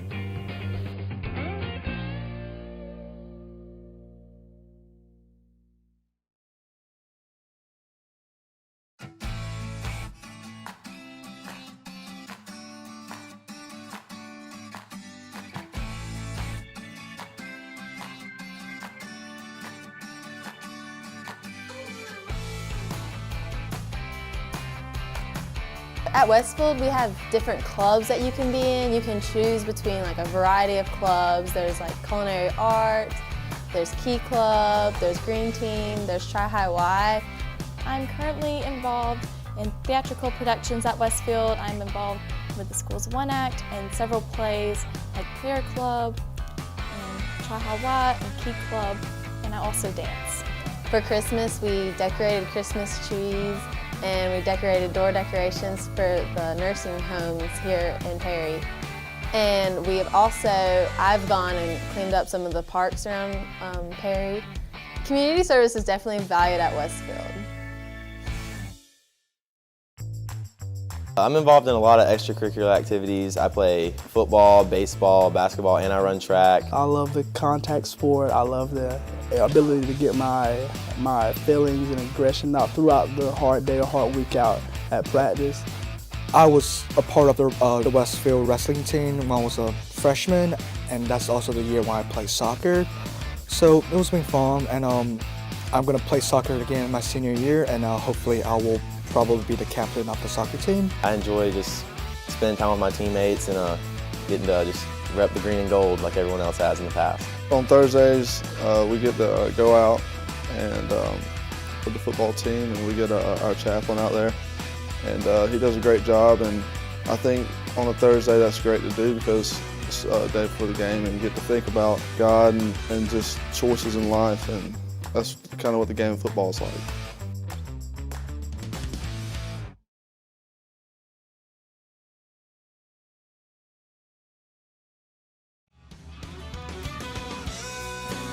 The Middle Georgia Sports Network is excited to bring to you another year of live prep sports action. Whether it's on the gridiron, the diamond, or the hardwood, MGSN has you covered.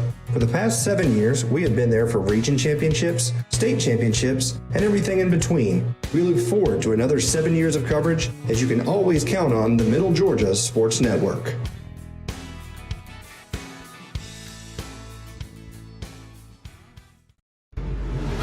Together. Athletic. Friendships. Confidence. Challenging. Success. Rewarding.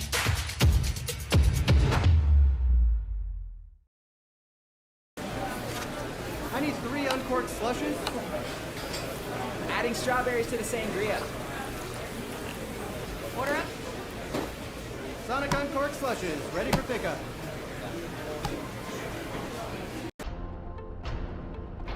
I have 4 grandparents who are still living, and I realized after some research that this was the best way I could protect them and the community at large. As a physician, I feel it's important to get vaccinated for the masses to prevent overcrowding of our ICUs. I got the vaccine to protect myself and also to protect my mother. I would ask people, when you consider getting vaccinated for the COVID-19 virus, not only consider your own risk stratification, but also your role in the community.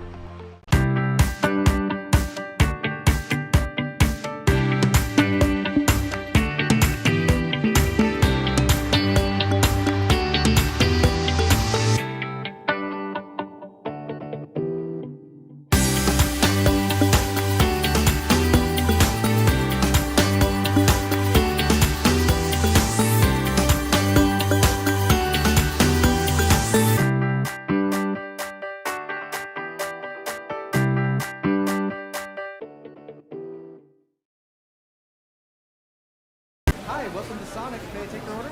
2 Sonic grilled cheeseburgers. I'm on it. Order up. Sonic grilled cheeseburger ready for pickup.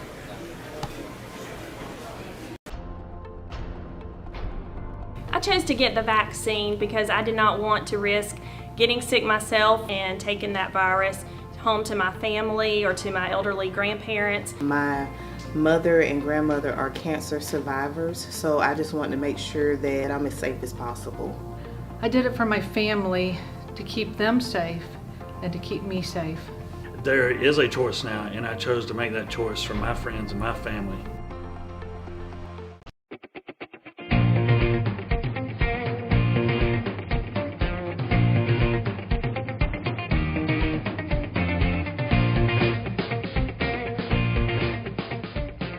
Westfield is a challenging environment. It's a Christian school, it's a Christian environment. And it provides students with great opportunities. Definitely all the teachers, they prepare you for college, they help you with some problems that they'll give you some real life experiences that will help you with college.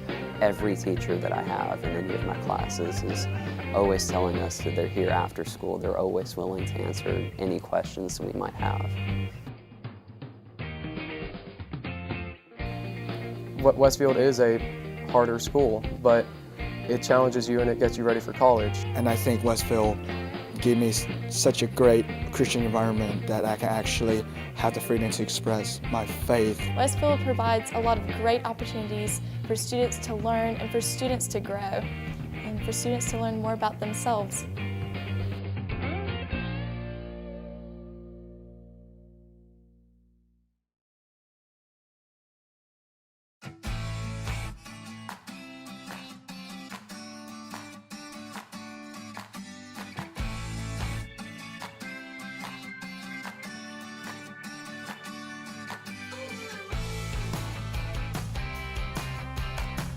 At Westfield, we have different clubs that you can be in. You can choose between like a variety of clubs. There's like culinary art, there's Key Club, there's Green Team, there's Tri-High Y. I'm currently involved in theatrical productions at Westfield. I'm involved with the school's One Act and several plays like Prayer Club and Tri-High Y and Key Club, and I also dance. For Christmas, we decorated Christmas trees and we decorated door decorations for the nursing homes here in Perry. And we have also, I've gone and cleaned up some of the parks around Perry. Community service is definitely valued at Westfield. I'm involved in a lot of extracurricular activities. I play football, baseball, basketball, and I run track. I love the contact sport. I love the ability to get my feelings and aggression out throughout the hard day or hard week out at practice. I was a part of the Westfield wrestling team when I was a freshman, and that's also the year when I played soccer. So it was been fun, and I'm going to play soccer again my senior year, and hopefully I will probably be the captain of the soccer team. I enjoy just spending time with my teammates and getting to just rep the green and gold like everyone else has in the past. On Thursdays, we get to go out and with the football team, and we get our chaplain out there, and he does a great job. And I think on a Thursday that's great to do because it's a day before the game, and you get to think about God and just choices in life, and that's kind of what the game of football is like.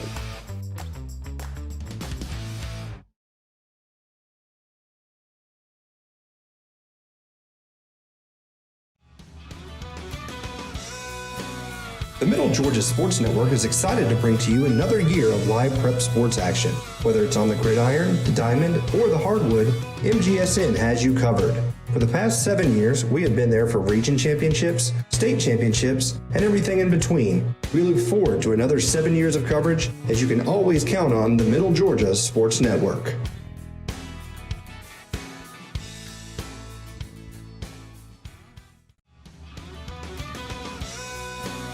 The Middle Georgia Sports Network is excited to bring to you another year of live prep sports action. Whether it's on the gridiron, the diamond, or the hardwood, MGSN has you covered. For the past 7 years, we have been there for region championships, state championships, and everything in between. We look forward to another 7 years of coverage, as you can always count on the Middle Georgia Sports Network.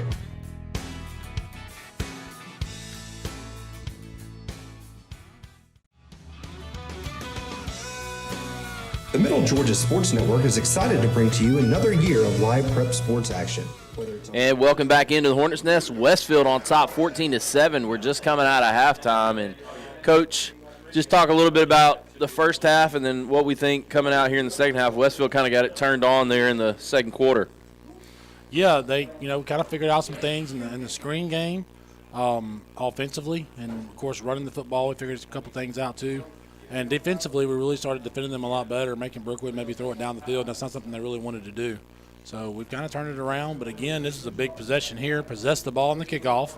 And you can see we're kind of suspecting something. We've got 9 guys up inside between the 50 and the 40, and our 2 return guys are set on the 20. So we're really trying to maybe kind of expect something tricky here. But possess the ball here, and let's get the ball down the field and score. So a short kick, Trey fielded. Again. Hardy gets to the outside. Take that field position every time. And gets to about the 43-yard line. So the Hornets will have great field position coming out here to start the second half. So much different turn than the last time we saw them coming out of a halftime. Yeah, and it'll be interesting to see how Brookwood adjusts because clearly they came out with a good game plan. We adjusted and were able to take advantage of some things. And let's see kind of what they do defensively that might be different. If they come out with, if they keep 6 in the box yeah, looks like they're coming out with the same look. So Westfield going to reset things here. 2 in the backfield. Yeah, that's a little different look for us. They hand the ball off here. Get some speed on the edge with Noah Blackman. He almost broke through. Goodness gracious. Close. Picks up 8 yards. 2nd down and 2. We put the extra blocker in to run the stretch play there. It's really a sweep. But like you said, he got 7 or 8 yards. But what's funny about that is the other back, which I think was maybe Porter Falk. I'm not sure he blocked anybody. He got around the edge and kind of went through clean. But good play, first down. Now you're 2nd and short. Kind of opens up the whole playbook. You can kind of do whatever you want here. Hot snap. Good read. There's the keep we were wanting to see earlier. So 1st and 10 for the Hornets after that run. That snap is so important when you're in the shotgun. You know, the timing of what you're trying to do, especially on a play like that. When the quarterback has to leap for the snap, sometimes it can lend to some timing issues, but that time Kirkley did a good job of not only corralling the snap, but getting back on his feet and making a play. So 1st and 10 for the Hornets across midfield now, and hopefully we're on our way down to really making this a 2-score game. You'd love to try to put some separation here. That would be key. There's a swing pass. Got to catch that. Little swing pass, trying to get out there again.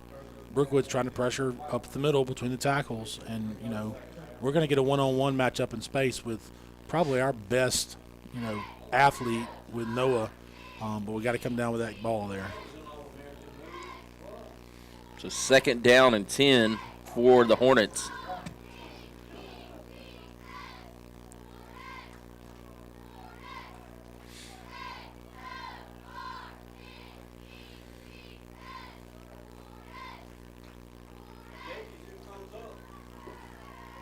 Sticking with that 2-back look in the backfield, handing the ball off.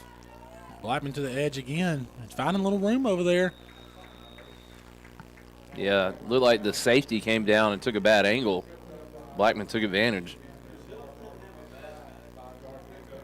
3rd down and 5 after the 5-yard pickup.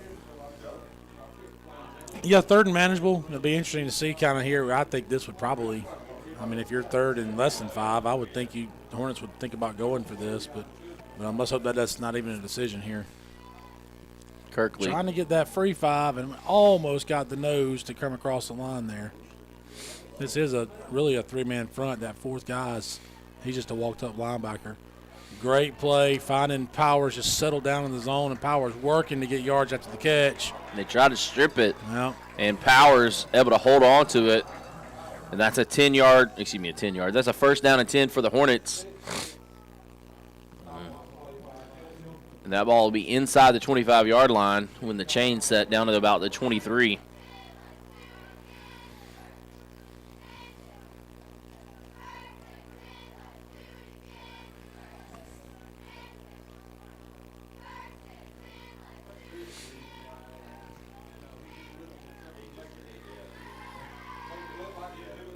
Handed the ball off here, and looks like Noah gets around. He does get tackled after about a 4-yard pickup.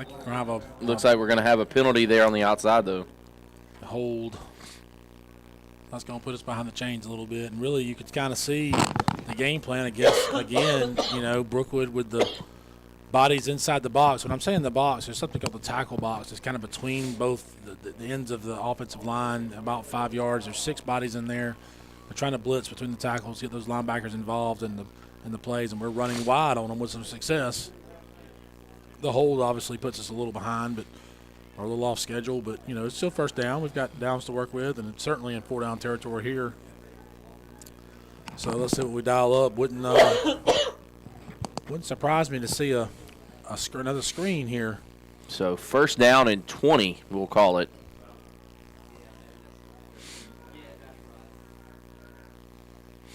Sending a man out, looking to throw a screen.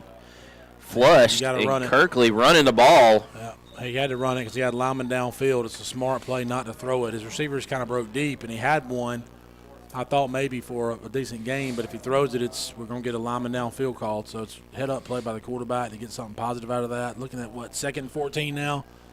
So Yeah, he picked up about 6 there. So 2nd and 14 for the Hornets. need to see, try to get a half of it here.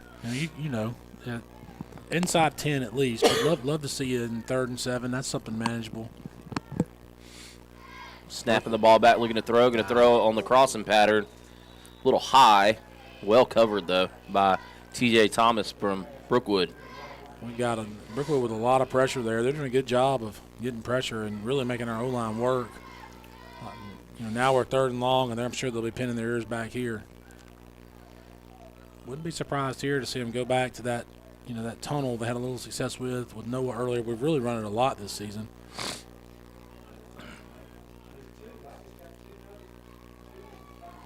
Yeah, I was just thinking some sort of screenplay here. There it is. There's a tunnel.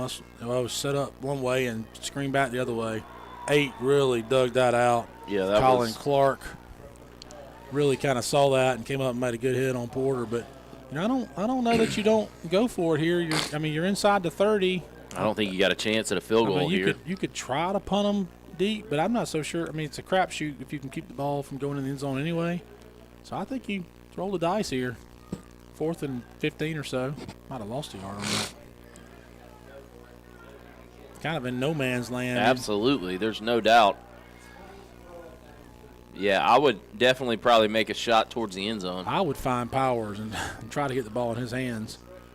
There he is. Off the deflection. That would have been a good play.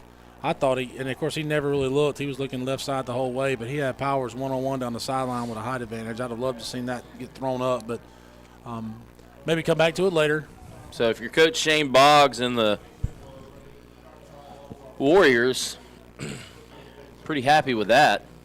No doubt, you've stolen. Well, I say stolen a possession. We had possession, but without Westfield extending the lead, now you feel like you're kind of right there. You can find a way, and we'll see what their adjustment is here coming out of the half, as far as trying to find a way to get the ball down the field and hopefully for their sake to tie the game up. But we're looking to get a stop here and get off the field and get the ball back in our offense's hands.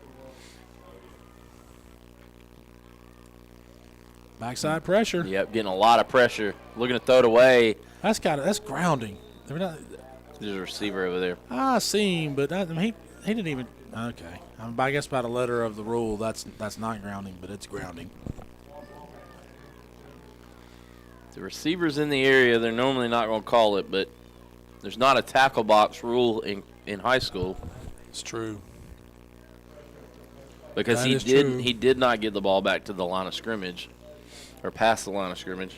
So Warner Robins and Cartersville go to half 7-7.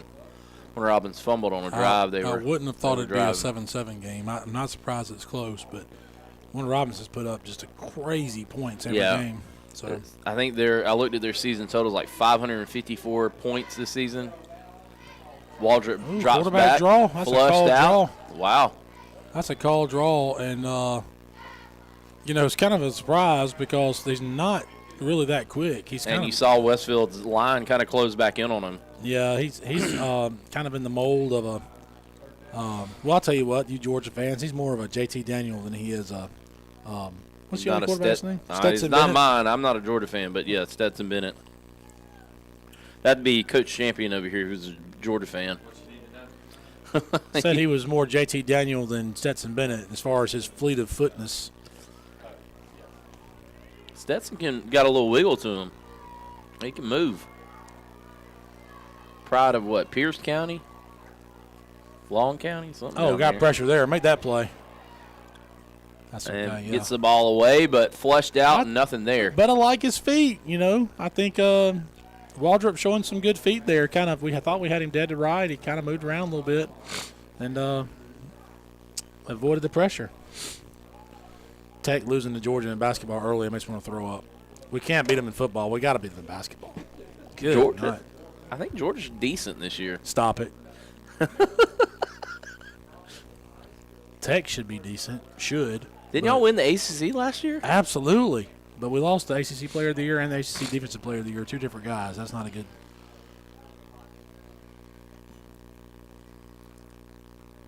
Good kick. Wow. I turned over.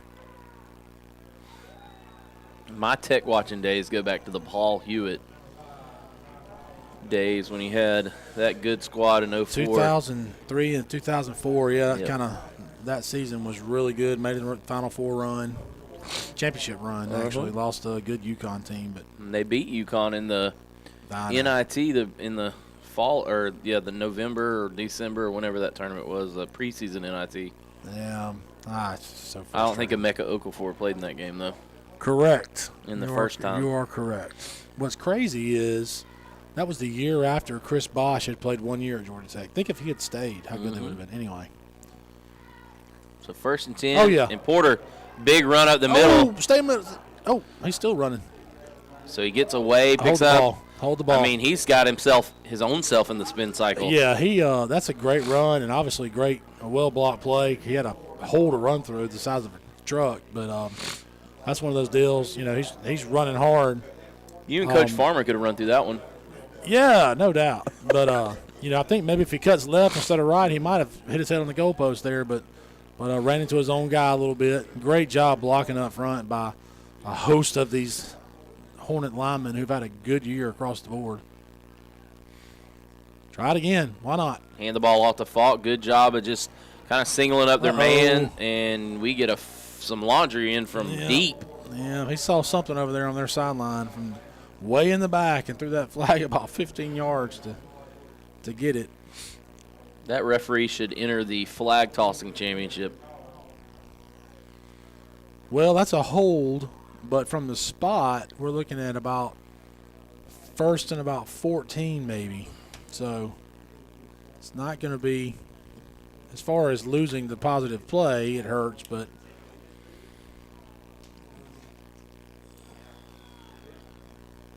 you're beginning to see what we thought might happen, and that's that offensive line is starting to wear down. Take over a little bit. Brookwood defensive front. So no doubt.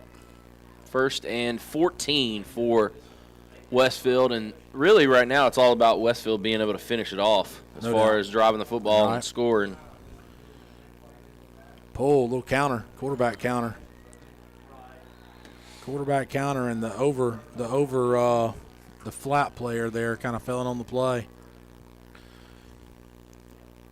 Looks like 2nd down and 12, we'll call it. Kirkley on the run there. Hudson McGee a little shaken up, but I think he's going to be okay. Just rub some dirt on it. A lot of, people, if you've never played offensive line, you don't understand the taxing effect it has on your body as you play a whole game up there. And a lot of these guys are playing both sides of the ball. You hit every play. The skill guys, right. Skill guys sometimes can go 5 or 6 plays with no contact. Mm-hmm. But every play, there's That's how we contact. like it. That's right. No contact. Mm-hmm. Dropping back, looking to throw that tunnel, and dropping the ball. That was Noah, I believe. Yeah, he's pointing at the lights like maybe he lost it in the lights a little bit, but might have been a little underthrown too. Now we're behind the sticks here. This is going to be a big play for both sides. Kind of bogged ourselves down here in this. The holding on the first down play was a killer.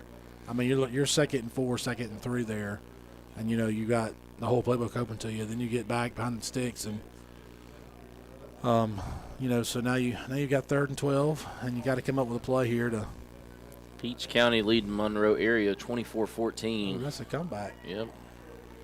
Gatewood beating Southwest Georgia 33-0. They're on the road in that contest. Yeah, Southwest Georgia's not the team they once were. Oh yeah, that is such a good throw and catch there from Kirkley to Powers, and Kirkley took a shot. Slow to get up, but don't need to lose him. Man, no doubt. So a great pass connection right there between Kirkley and Powers. Kirkley takes the brunt of that hit, but picks up. It takes a lot of guts to stand in there and knowing you're going to get hit and deliver a strike, and he sure did on that play. The fact that you're exposed. Ryan Powers has really developed into an elite receiver in our league. And I say our league, he could play in any league. I mean, he's 6'2", 6'3", 185, 190 pounds and can run. Porter slips down. Looks like Gaston got into the backfield yet again. They're sending him pretty much every play. He's a big play for them. So 2nd and 10, the Hornets. Big play for them. Will have after the first down carry of no gain.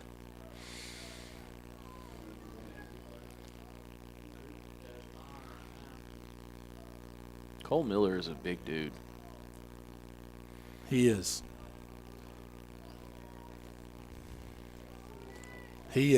I'll tell you a little quick story after the play here, but that was a good, well-designed play. That may go. He's gone. Yep. Porter. Score. Porter.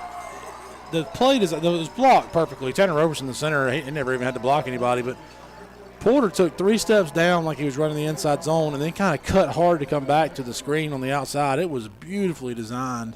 So, really big play there for the Hornets. For now we had that 2 score. A little bit of a cushion, but you can't get comfortable with how quick Brookwood can score. My story I was going to tell is you mentioned something about Cole Miller looking like a big, tough dude, but he and Porter are both in my first period study hall. So we always have a few minutes to talk about football and before we get to our academic work, whatever it is we have to do. But we were laughing one day about what would happen what would I do if Porter and Cole were to get in a fight. And I said, well, I'd wait till one of you jokers got tired because there's no way I'm getting between you. So Westfield extends their lead 21-7 now, and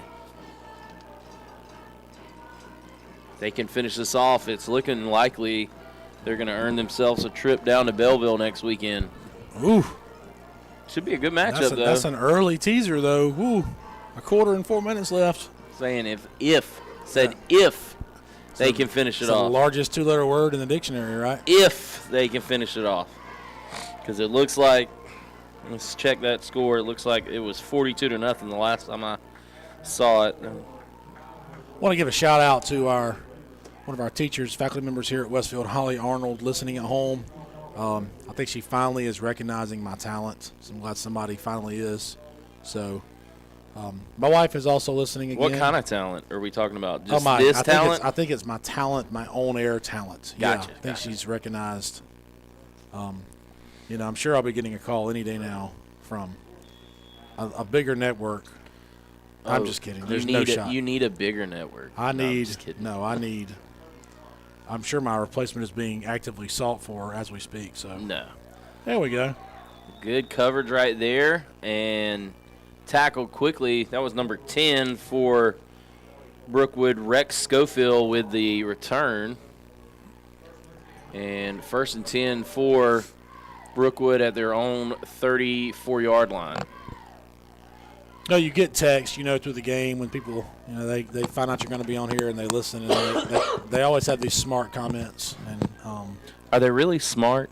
Well, I'm just kidding. Let's think about how I'm trying to use that word. I know, I'm just messing around. But no, it's Holly's a good friend and lives down the street from me, and our daughters are best of friends. So cool.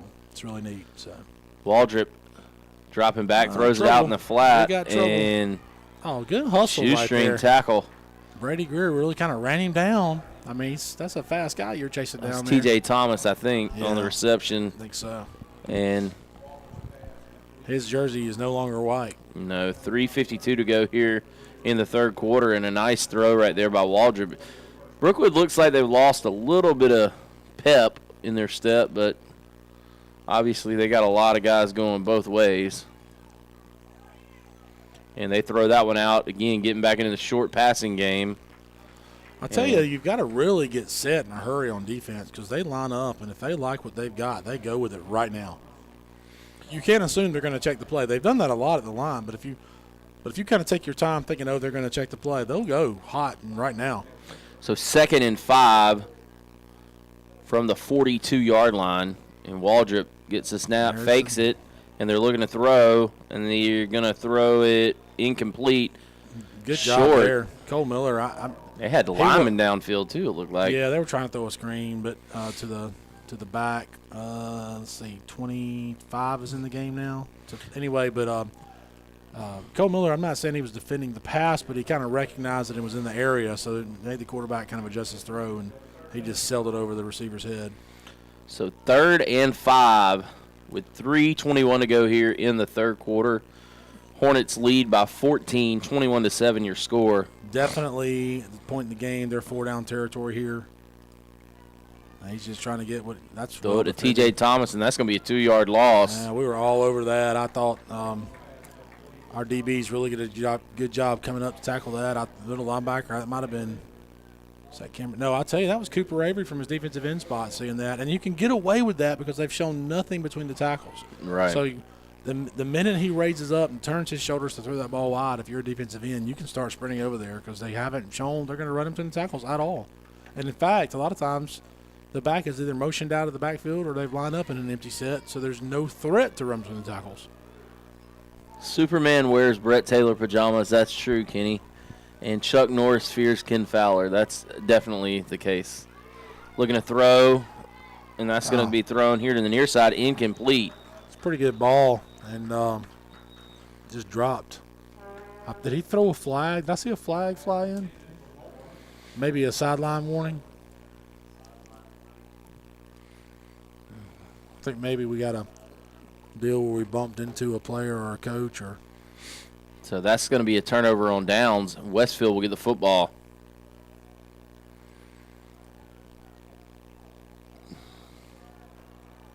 All right. Well, now what you'd really like to see is to get on there and put another one in the end zone and really start to feel good about your end result here. So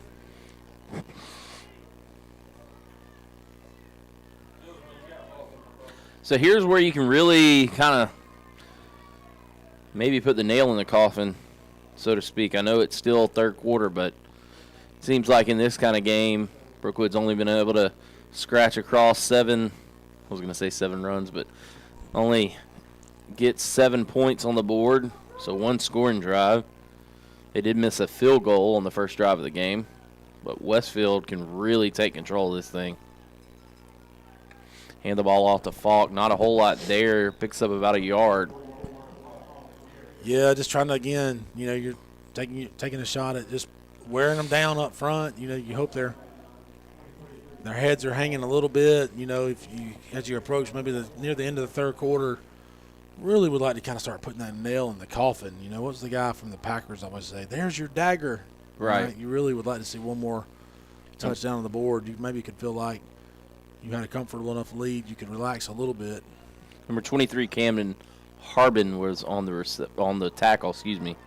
Pass out to Noah Blackman, and he'll pick up about 5 on the play, and that'll bring up 3rd down and 3. We'll call it.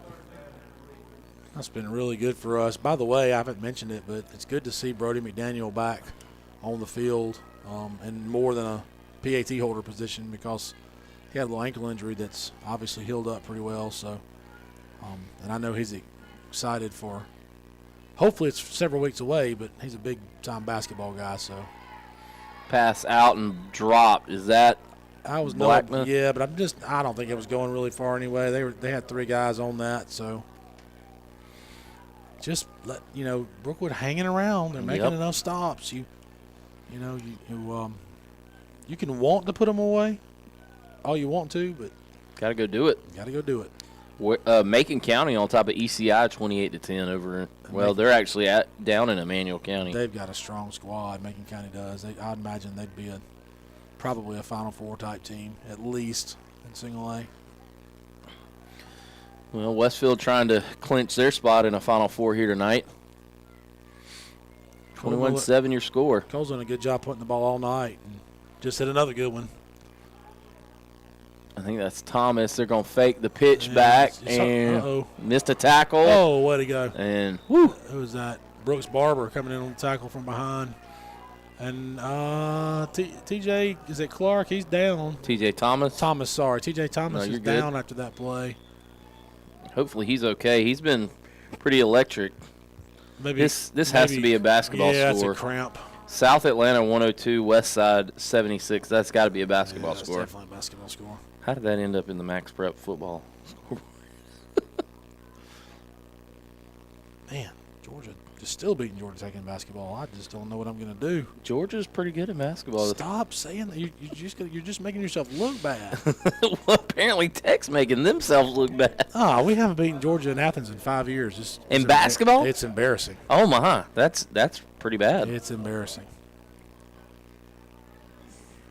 No Anthony Edwards in Athens, and still. What a GSA guy, by the way. GSA guy, Anthony Edwards, is really, man, he is coming on in the league, too. He's scored 40-something the other night against the Warriors. He's on his way to being an all-star at some point. Looks like the dream season for Bleckley County going to end tonight, 35-7 in the third quarter. Perry still 35-0. No update there. I don't think Bleckley had quite as strong a squad as they normally do, and I want to say their region was maybe down a little. They're undefeated though. They're 12-0. Well, or 11-0. But I think their region was kind of weak. Well taken. But I don't know. Faking the handoff, Waldrop looking to throw deep. Find the ball. And made the catch, and he's going to go. That's just the tough That's number break. 1. Destin Moore, and he scores a quick touchdown, and just like that, Brookwood back in the game. Just got to turn around and find the ball. Just, it's a deal where if your head turns around a little bit earlier, you may pick that, it's or intercepted. So it's a tough break there, but that's why you have to go down and put them away when you're up 21-7. Because they can score in a hurry. They got electric athletes and a quarterback that can really throw it. So, just got up. We're fine. We're still in the lead. That's the thing you have to remind the kids when they're hanging their head coming out the field. Hey, we still got a 7-point lead. Let's go down and score and put them away. So it looks like Windsor won the 8-man. Oh, was it the championship game tonight? I think, yeah, 42-14 over the Westminster. Westminster, maybe? Yeah.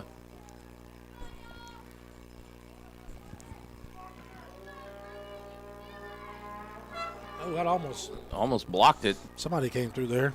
Luke White, who never gives less than 100% on any play at any time.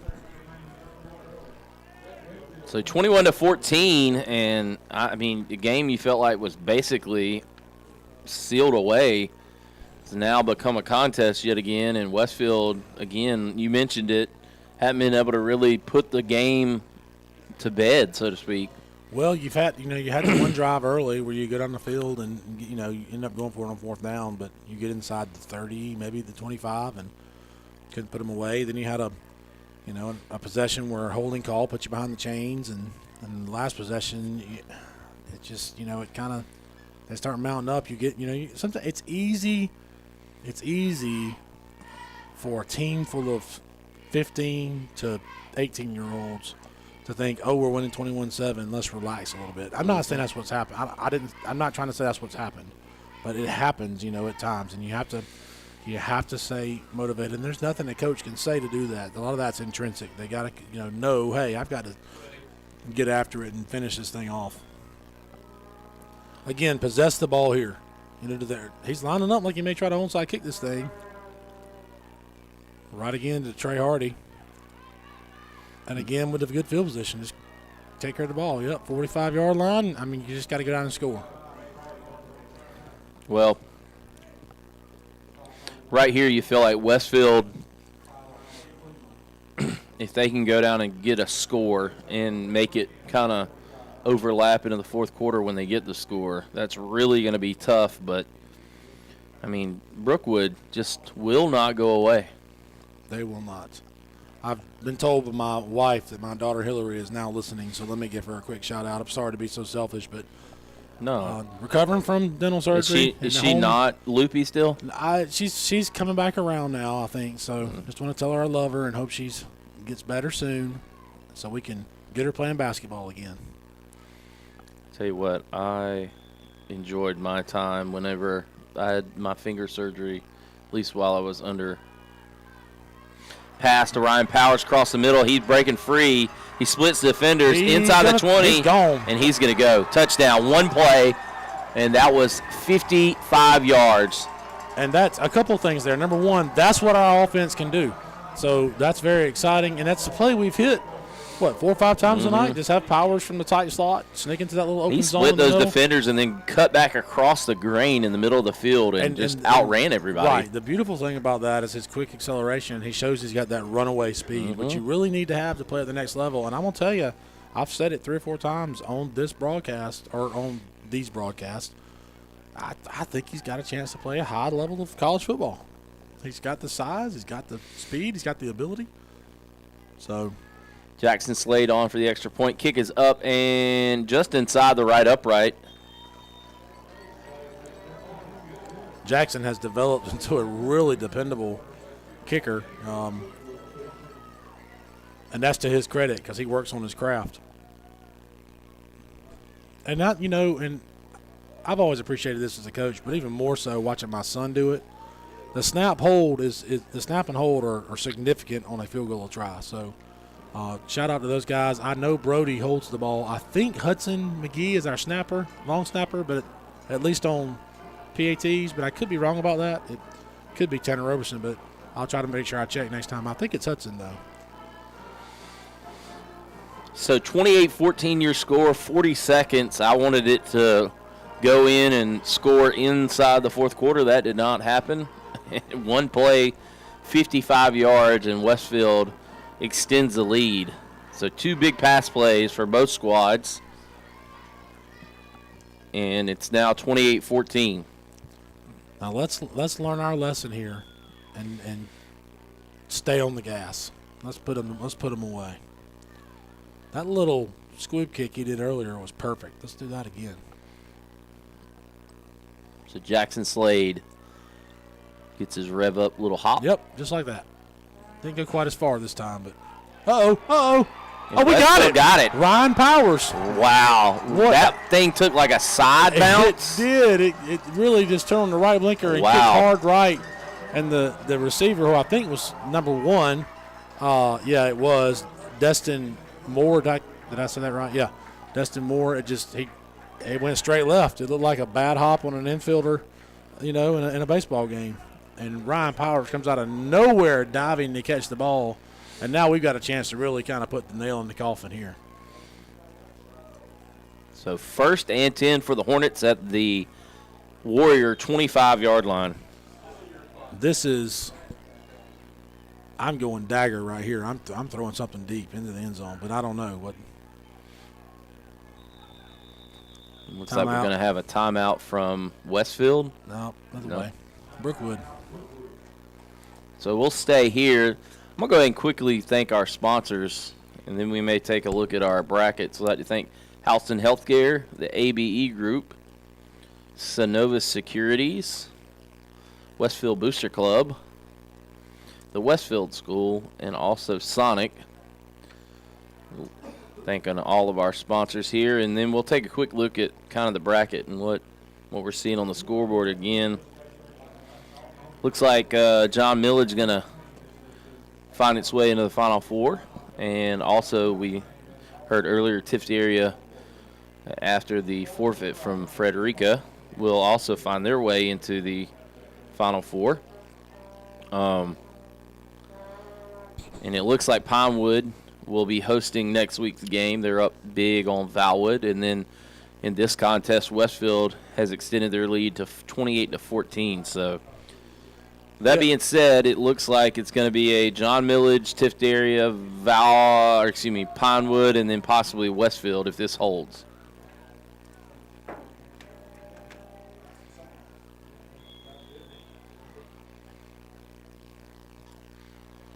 You're going to hand the ball to Porter Falk. He breaks loose, cuts at about the 5-yard line, stays on his feet inside, down to about the 5.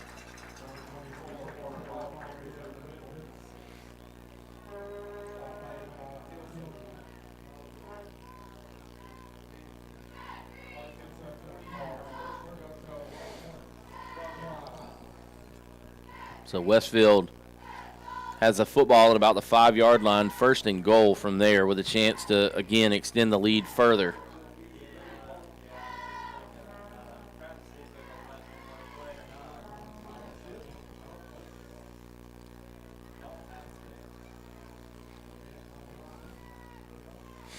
They snap the ball, hand the ball off. getting wide, Got cuts in that upfield, time. and touchdown, Westfield. The Hornets extend the lead.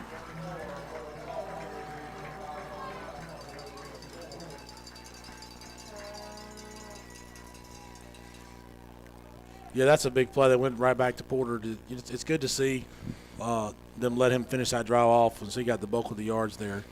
So and you can really see now starting to wear down that defensive line, and I would expect to see a lot of that the rest of the way. So 34-10, your score. Westfield has extended the lead. That kick is up from Jackson Slade and good. 35-14, your score now. And that might be the proverbial dagger there that ends the. So with 4 seconds left to go here in the third quarter, Westfield leads 35-14. And we will stay here and finish out the last 4 seconds of the third. Hornets have taken control in a game that just about 10 minutes ago, it seemed like Brookwood had an opportunity to get back in the game, and then Westfield one play, then a recovery on the kickoff after a touchdown pass to Ryan Powers, and then Westfield goes down and scores for the end of the third quarter and extends the lead to 21. Had a couple of scores. You mentioned John Millage. I think that final was 42-6. Brentwood won big, or either is winning big over Robert Toombs 49-7. I think Brentwood's got a shot to win a state championship. With Burt Brown, former Westfield graduate, Mary Jane Kennis, Westfield faculty member's brother. You mentioned Windsor. Piedmont has really handled Georgia Christian 55-0. More good coverage from the kick team. So that will send us into the fourth quarter. Westfield leads 35-14. We'll take a quick break and come back with the rest of the ball game right here on the Middle Georgia Sports Network.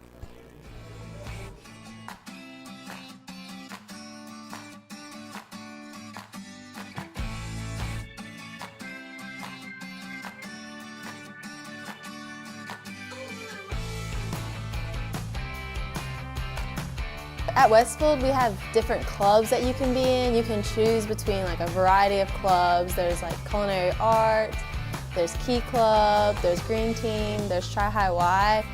I'm currently involved in theatrical productions at Westfield. I'm involved with the school's one act and several plays like Prayer Club, and Tri-High Y, and Key Club, and I also dance. For Christmas, we decorated Christmas trees, and we decorated door decorations for the nursing homes here in Perry. And I've gone and cleaned up some of the parks around Perry. Community service is definitely valued at Westfield. And welcome back inside the nest. Brookwood starts their drive here, first down and 10, and they pick up a first down on the play. And they've got to be, and we're inside the fourth quarter now, so they're down 21, so we'll see. I would imagine as much of a hurry up as we can from them. Really kind of slinging it around everywhere, trying to make something happen to crawl back into this thing. We were talking about long snappers a while ago, and I got a text from an old player of mine who I love to death, Chase Spence. And I hadn't forgot about you, Chase. You were a great long snapper, too. Looking to throw, flushes a little bit right. He's just going to throw it out of bounds to, I guess, they're going to say Dustin Moore was in the area. Chase was probably my second favorite long snapper. I got it. It's not fair though because I got to give the nod to my son. He kind of has a. He's got a preferential treatment. Yeah, he's going to get preferential treatment there. As much as I'd like to put a nod on his head half the time, I do love him to death. So.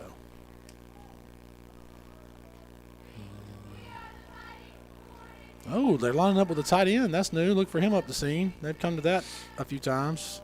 There he is. Looking to throw. Find the ball. And the catch is made, and he will walk into the end zone. Played about as well as you can play it. Wow. Other than turning around and knocking the ball away.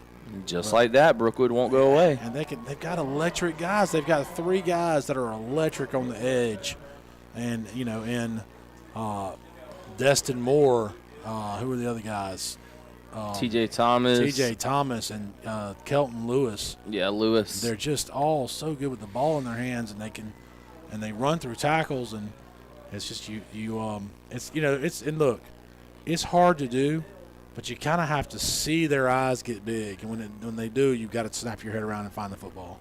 So Noah was step for step right in his hip pocket, but he got to make a play.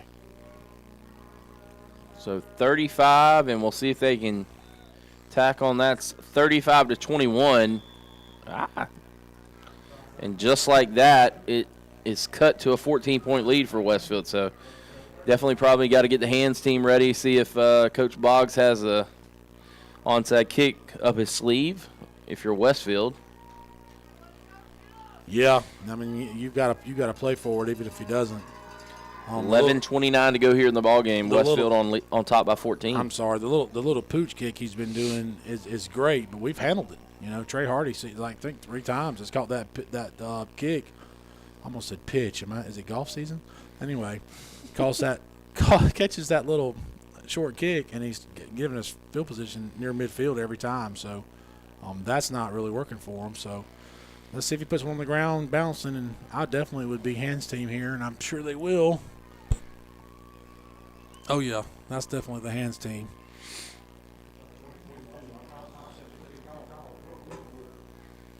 Cole Miller right in the middle of the hands team. Let me tell you, that's comes from his experience playing a lot of third base. He's got great hands. Charlie Briscoe siding. So we'll see if Westfield can corral the football. He's definitely onside, and I guess he's aiming that way. Yep, perfect. Oh, Ryan Power's going to return it. Wow. And he's got a lot of room on this side. He may be squeezed out, and he is, but Westfield will have great field position. Is there a penalty? There's a flag. I don't know what happened. I don't think it's on Westfield, though. Our players are acting like it is, but I don't know. Wow. I'm not real sure what. That's confusing.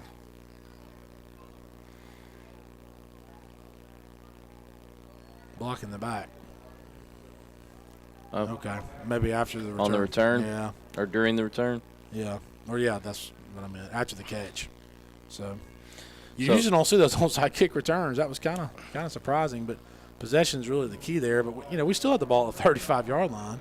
So it's really more about possession than it is field position. Of course, we like to have the ball across on the 40, but, I think we'd see a heavy dose here of run. We want to kill some clock.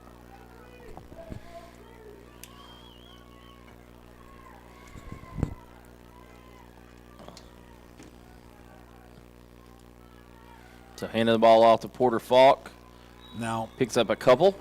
The catch to that is they know it. So they've got, really 7 guys up in the box. And I saw Noah Blackman kind of motioning like, hey, I had the seam wide open. So see if do we chance to throw here? That's kind of one of those things. It's like, you want to run out the clock. Do you want to run out the clock by scoring more points and separating yourself? He does have the seam wide open. If they come back to it, it's a touchdown. There it is.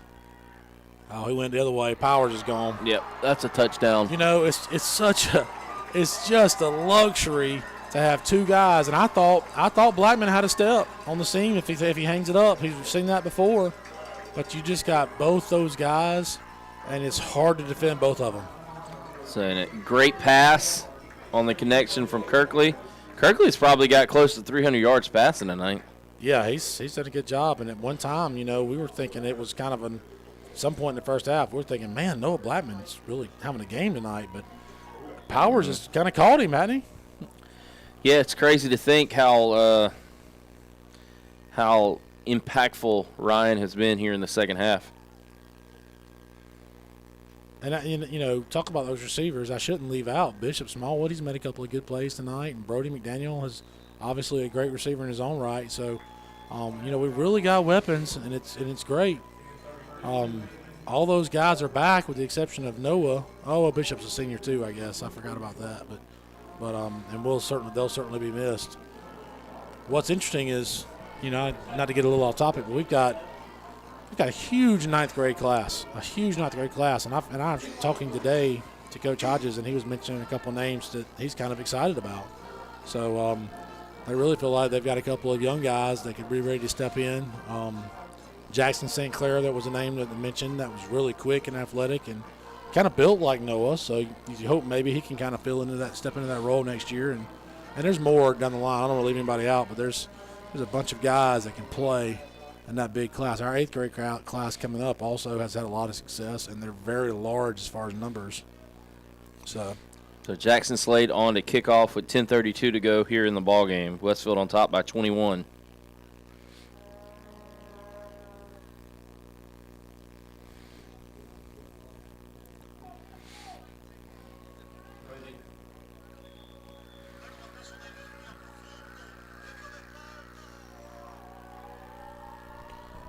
Slade gonna drill one, and the ball caught at about the 37-yard line by number 25.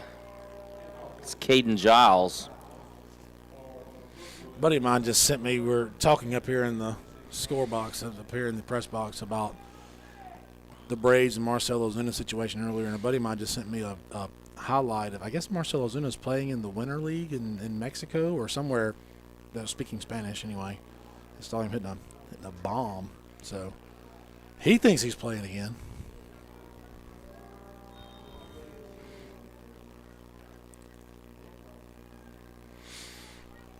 So Brookwood with the football. Waldrop comes up. Safe throw a little down to 44. He makes the catch, but it's 4 or 5 yard gain. You're going to give that up if you're Westfield. You'll let them catch those little 4 and 5 yard passes. Yeah, you got to try to keep everything in front of you here. No doubt. And your linebackers even may play a little deeper just to make sure we've got guys that can tackle that. So you need to get all 11 involved, though, in tackling. So when they throw the ball short like that, you need even the defensive lineman to turn around and run. Throwing the ball on the outside. I think that's TJ Thomas yet again. It is, and he's just a little short of the first down, so 3rd and short. But, again, keeping the ball in front of you. Let them catch that little short stuff, and if they score, they score. I mean, but it's got to be earned. You got to let them burn some clock to do it.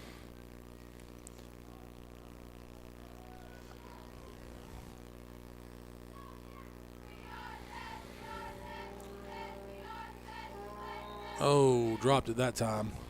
Ball's thrown right to him. I think he was trying to get upfield before he had it. T.J. Thomas was the intended receiver. So 4th and 1. 9:54 to go here in the ball game. Westfield on top, 42-21. The Hornets trying to punch their ticket to next week's Final Four here in the AAA classification of GISA. It looks like if we can pull this one out, and then we feel pretty good about it right now, it looks like we'll be on the road to Pinewood. So Waldrop dropping back, going to throw. Let's make the tackle right there. And Westfield stuffs the play out there, and it looked like Thomas slipped. And the Hornets will turn the Warriors over on downs. Yeah, that is going to be the proverbial final nail in the coffin there, I think. I mean, I know there's almost 10 minutes left in the game. 3-score lead, and we had the ball now on the plus 42 or 43 yard line. You got to feel good about salting this one away. Heavy dose here of 24. And I would say maybe Kirkley run some too, but you kind of don't want to do that at this point. You don't want to risk your quarterback. You don't want anybody to get hurt. But yeah, that's going to be a snap infraction or Yeah, that was going to be a quarterback counterplay. So as I say that, they were about to run him, but I saw the backside guard and tackle pull. So trying to sneak Kirkley up in there on the quarterback counter.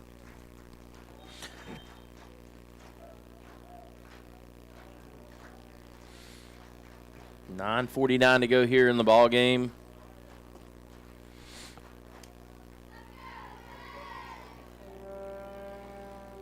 When the field's painted and the grass is brown, it means you've had a good year. Uh-oh. Little problem on the exchange there, and the ball hit the ground. So, you're still fine up 21, but you really lost your chance to put them away there. So, and I'm not sure whose fault that was, because I don't know that Falk ever had the ball in his hands good, and I don't know if it was a replay or if it was a straight give, but something on the exchange didn't go cleanly. And that's one thing that we've really cleaned up from early in the season. The ball has not been on the ground as far as the fumble goes near as much. It was a problem early in the year, but it's gotten fixed and hasn't been a problem. I don't know, for 4 weeks or so now.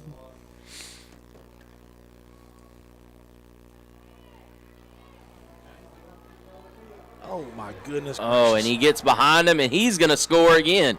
This is starting to remind me. Do you remember a few years back, was it Dominion Christian, that game? We set a school record for points. Holy cow. This is starting to get there. 75-35. Yeah. It's on a plaque in my room, yeah. That game was weird because we got way up, and then they kept their starters in, and they scored on our backups, and then they onside kick. Kept scoring. And every time they did, Coach Ronnie Jones would get upset and put the starters back in, and we'd score. And then they, come back and score on our B team, and then onside kick, and he'd get mad again, put the starters back. It was kind of crazy.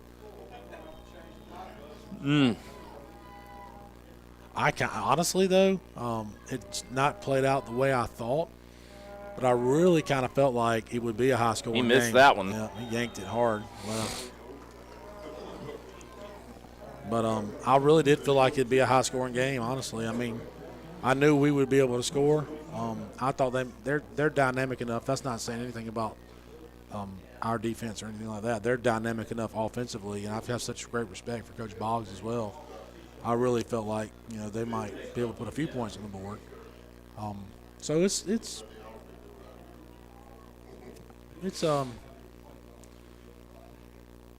about, I don't know if I expected this many points from either side, honestly, if I'm being totally honest. But we're still good, up 2 scores. Just got to take care of possess the football here, just like I said last time. Possess the football and put them away. Put them away. The tough thing is they're scoring so quickly. And they've scored, I think their last 21 points or 20 points, I missed that PAT, their last 3 touchdowns anyway, have come on the long ball. Yep, And they've been quick. Two of those, we were in perfect position and just didn't quite make the play. So, got to make a play. Don't want to turn it over again, though.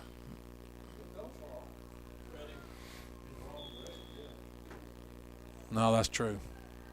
Ooh, a little tricky one there. Oh, wow, that's Cole Miller. See, I told you he could pick it. That is a great play. That ball was just going to take a high hop. He took it on that he took it before you got the bad hop. That's right. So Westfield 1st and 10 at their own 47-yard line, we'll call it. This game has entered into the long category. 9:36 and it's 10:06 Eastern Standard Time. Quickly approaching my bedtime. No doubt. I'm ready to get in that warm bed.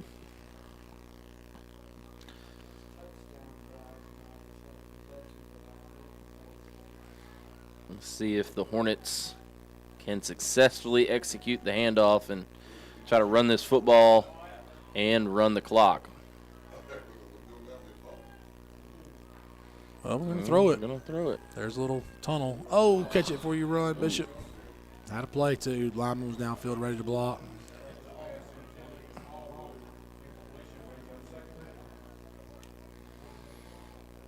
And I tell you what, started to become somewhat of a sloppy game. Yeah, we've got to get a little bit of a killer instinct here and try to put them away. And I know we want to run some clock, but we've got some matchups in the slot. Powers is one-on-one in the slot.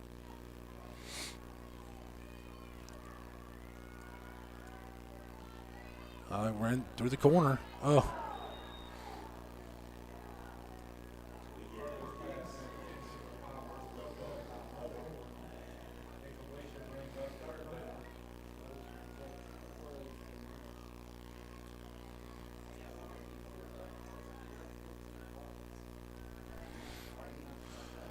All right, so now you've run a couple plays. You're still 3rd and 10 here, and unfortunately the clock isn't ticking, so we got a big 3rd down play right here.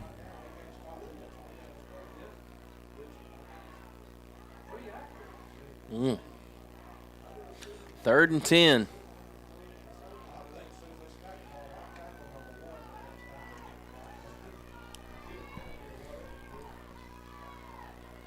Kirkley going to get upfield, looking to throw.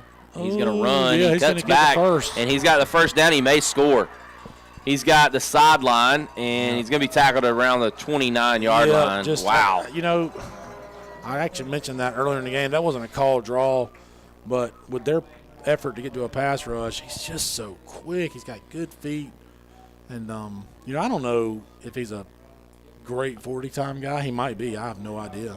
But he's just got such good feet and shifty hips. He can make a man miss, and he did a good job there. That's a big conversion right there. He's more like a Manziel-type shiftiness, not straight line I run, think that's a but great comparison, actually. quick twitch.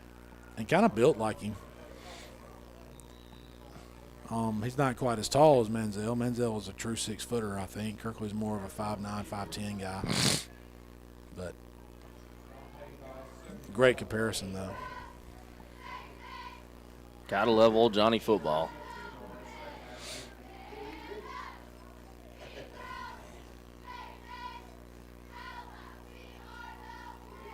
See if they don't come back with that counter play, quarterback counter they tried to run earlier.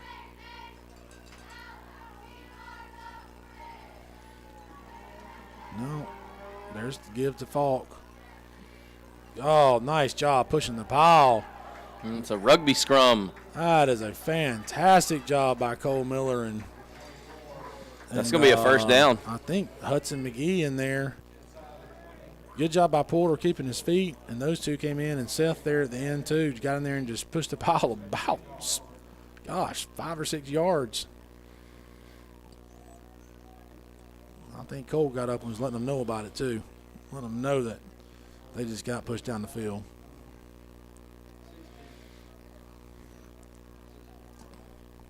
Now that clock's burning. I like to see that. Tick, tick, tick, and we're moving the ball down the field. Yeah, that's to see we're wearing them down now. Falk bounces that on the inside zone and see if he can get to the pylon. Not quite. Got to the 5. But that is going to be enough for first, I think. Or pretty darn close. Yes, no, maybe. Now you got the clock running. I guess it's short. 2nd and a foot, maybe. It's a bad angle for us on the yardage marker over there, but you can kind of see on camera how close it is. Or maybe you can't. No.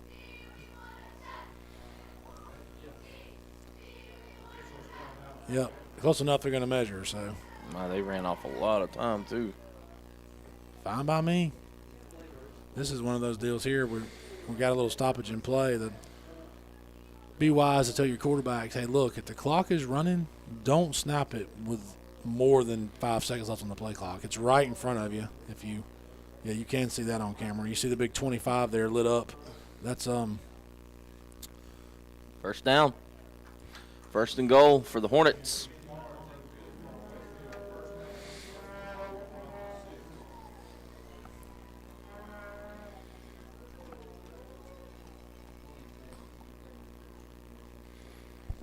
(42-27) your score. Westfield has the football with 7:23.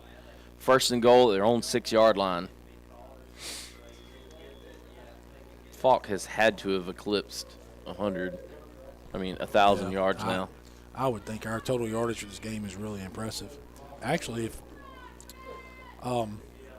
what a good job by Kirkley. It was dangerous too. He'll be out short of the goal line.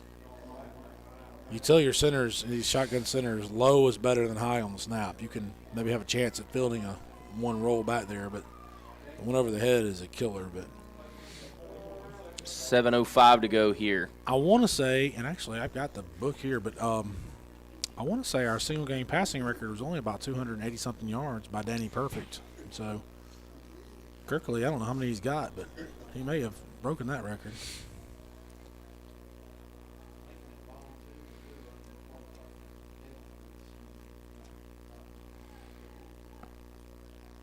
found softball records. You want to guess whose names are all over those? I know. Lots of Williams. Touchdown, Porter Falk.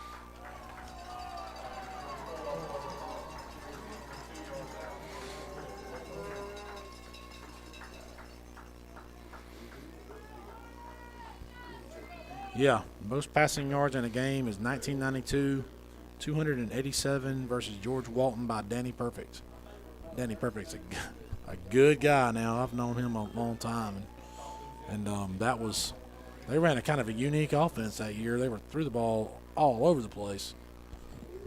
But we may have eclipsed that. Kick is up and good. 49-27 your score. Westfield extends the lead. So the Hornets, they're up 22 now with 6:59 to go here in the game. Hornets looking to move to the Final Four of the GISA AAA State Championship bracket.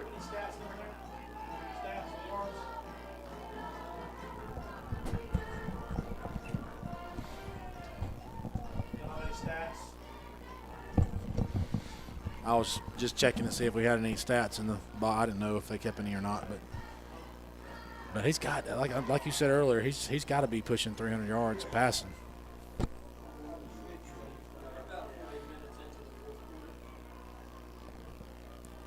Well, we're about halfway through the fourth quarter. I feel like it started yesterday.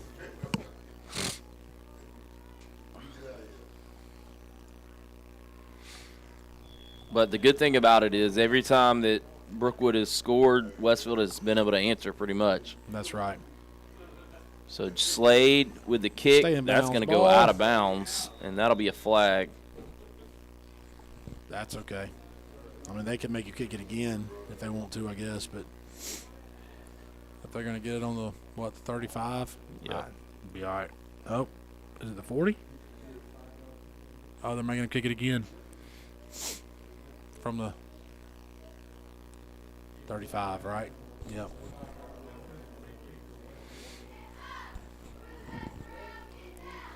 So they're going to make Westfield kick it again? Probably smart. Probably, yeah, I was about to say I would with the weapons that they have.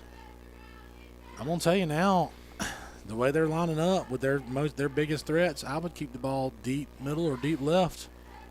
I mean, if you can go deep middle, I mean, you feel like you can cover it.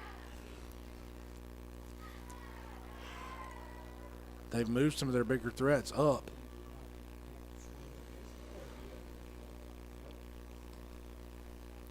See what they do here. So Slade going to kick it. Same thing. Is it stayed in bounds this time? Stayed in bounds and taken. Trying to get play. wide. Coach Barber is a special teams. That was Moore, I believe, on the return. Destin Moore. Yep. And Westfield tracks him down. Barber doing a great job. Barber has 20 tackles or more on the season just on kickoff. 49-27 your score, 6:56 to go in the game, and the Hornets go on defense here. Brookwood has to do something in a hurry, down 22.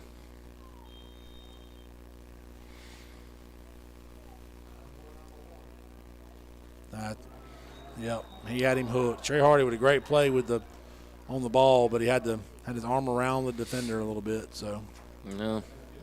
Try to keep Thomas and Moore from getting the football in their hands.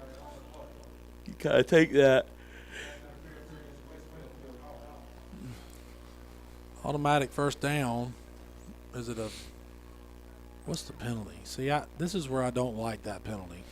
In college, that'd be a spot foul, I think, because it's less than 15. I get it that it's a 10-yard, 15-yard, whatever penalty, 10-yard penalty. But if it's less than 10 yards where the penalty happens, they should call it on the spot. Somebody said guard number 1.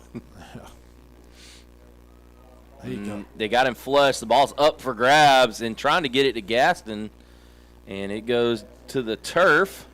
And that'll bring up 2nd down and 10. Waldrop tried to get it to Gaston, but just little bit overthrown. Got a lot of pressure. Yeah, and again, he's not a guy that's going to be – he's not going to win you games running the football. So it's much more of a Matt Leinart type. How's that pull? You like that one? Matt Leinart. Isn't he a tall lefty? Wasn't he a lefty? Yeah, he's a lefty. This guy reminds me of him a little bit. Matt Leinart. Blitz from Comeback. That's a flag. Yeah. We just got to do a little bit better job of trying and finding the ball. You know, we've been locked on receivers all night, to our credit. So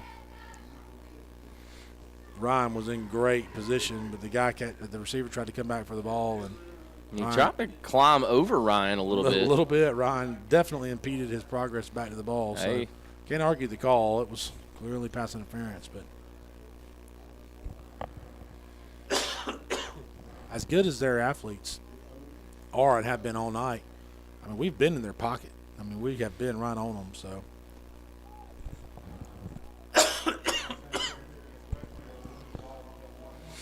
we're all going to end up sick up here in this cold weather. This cold box up here. And I tell you, Pinewood outdoor broadcast next week. You have to bring some hot chocolate. Guess what you're going to see next week? Mr. Puffy. Mr. Puffy the Puffy Jacket. Yeah. Uh-oh, somebody may be down over there. That's Powers, and we don't need him to be hurt.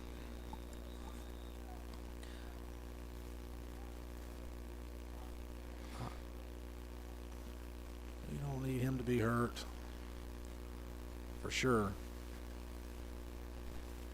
Hoping that maybe it's a cramp, but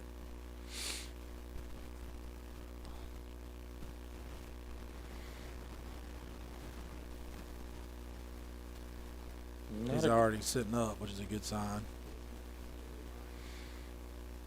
Maybe he just got the wind knocked out of him. Or maybe it wouldn't be a good thing, but a rolled ankle or something wouldn't be too tragic. He feel like he could play. He's getting up pretty quick, so I think he's nothing too serious at least.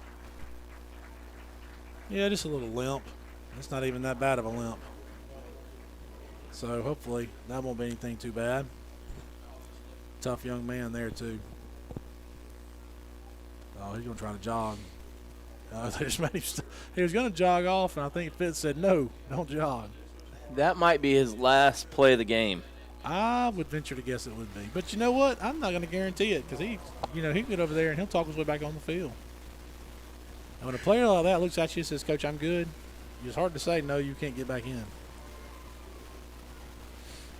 Yeah, he's barely limping by the time he got to our sideline, so that's a good sign for not only for Ryan, but Ryan for our Powers team. was like, "I'm a man. I'm 18. I'm 16, whatever he is." Yeah, he's only a junior. So.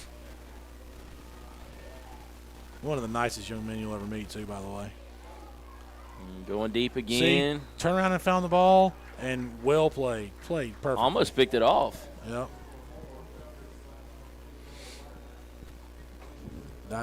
See, again, right in his pocket, running for him, running with him step for step. I gotta stand up. That chair's getting cold. Metal chair. Woo. Temperature dropping down into the mid-40s here. Yeah, you should have brought Fluffy. Nah. Whoops. I'm getting a little. Need to be easy. Take it easy, big dumb animal right here. I like how the cheerleaders wore their pajama pants. Are they in the? Was that like a? That's the theme tonight. Is pajamas. Yeah. Probably a good call. Have some long johns under those pajama pants too. Yeah, my daughter came out in basically a sweatshirt with pajama bottoms on, and I said, "Listen, you've got one of those silly little deals that looks like an animal with the ears and goes over your head and has a tail and all. I'd wear it. This is the night. Just, with long johns underneath it." Warner Robbins just tied it up at Cartersville on a long pass. 17 all up there. That's surprised that game didn't have more scoring in it. That's great.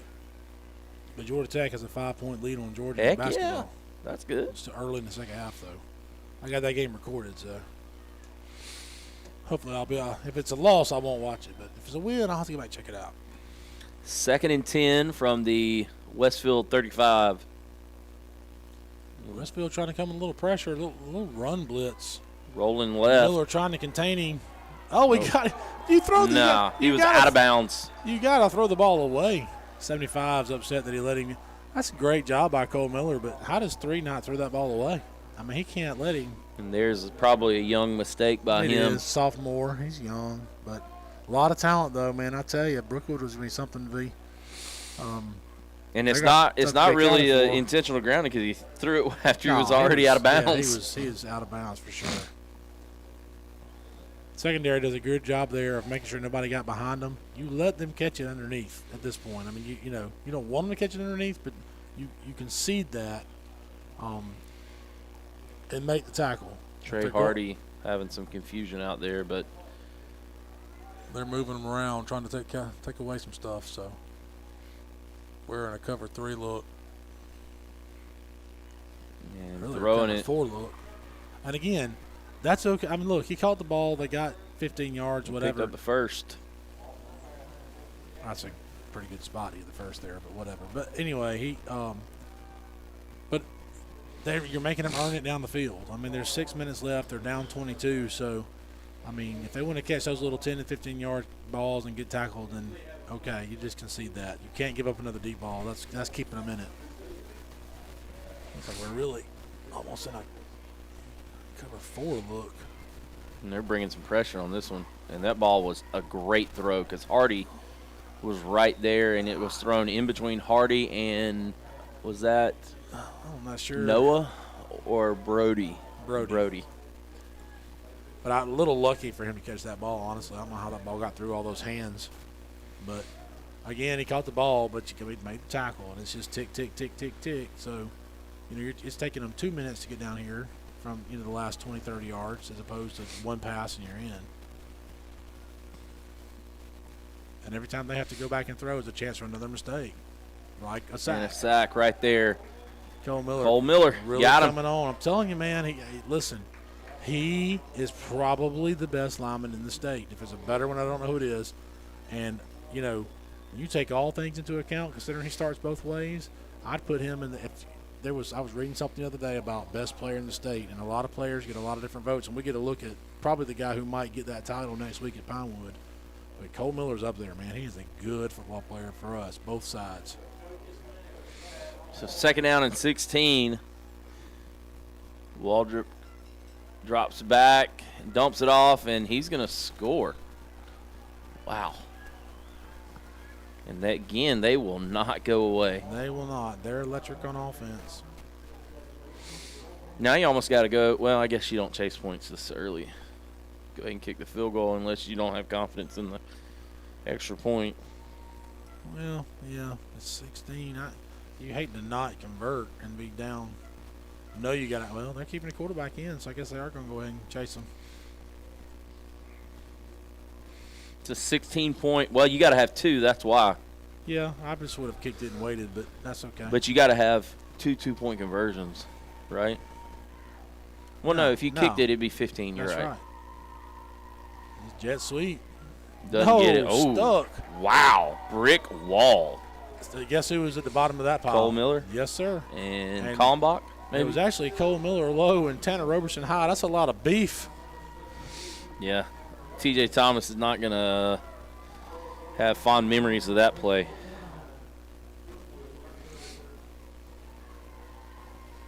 Well, 49-33. Is there I'm going to be late for curfew.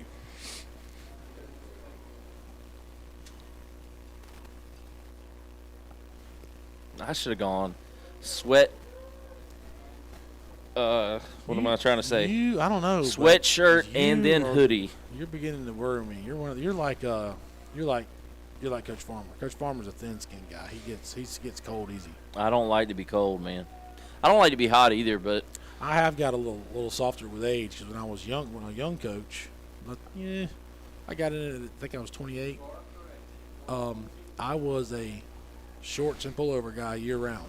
Like as soon as it got that, never too cold. Now, nah.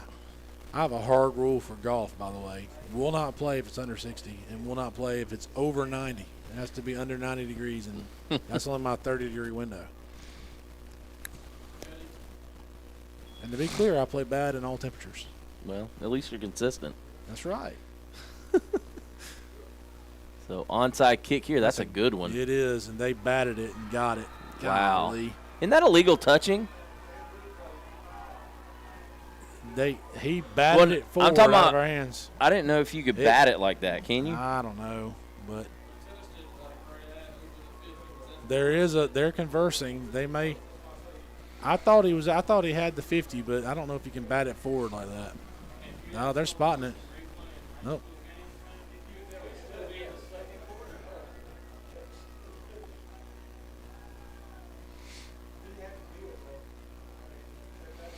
Wow. So 1st and 10 for Brookwood. They pick it up.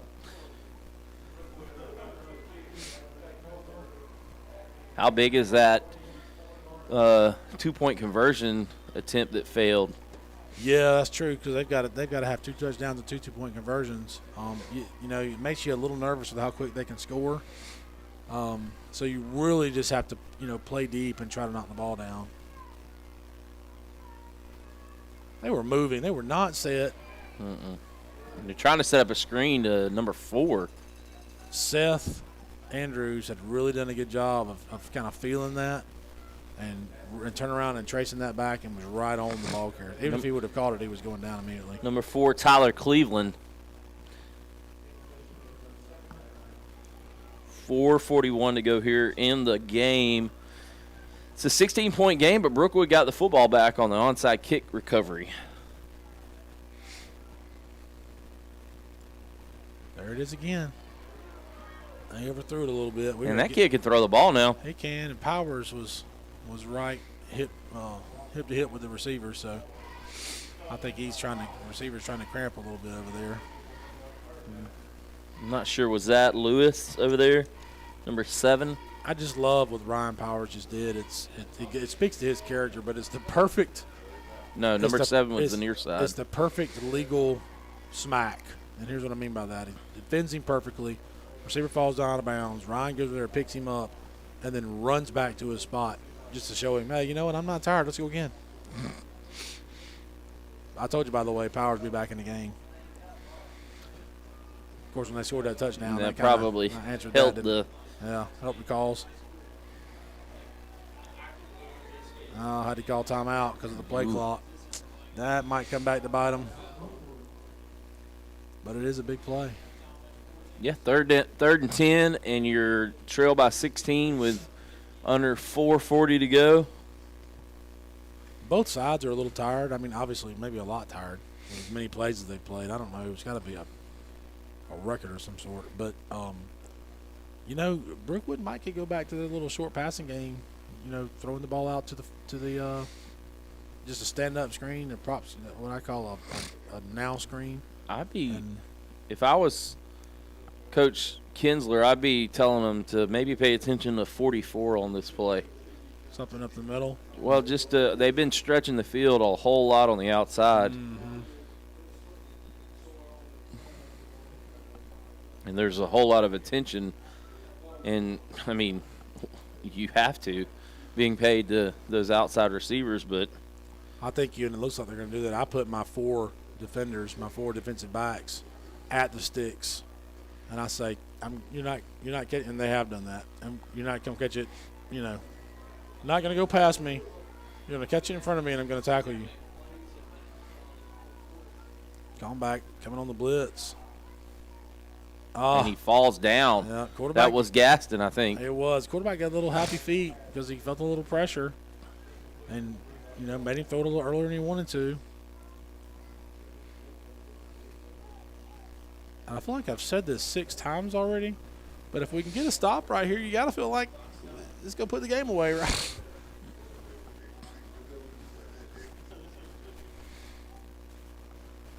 So we'll see.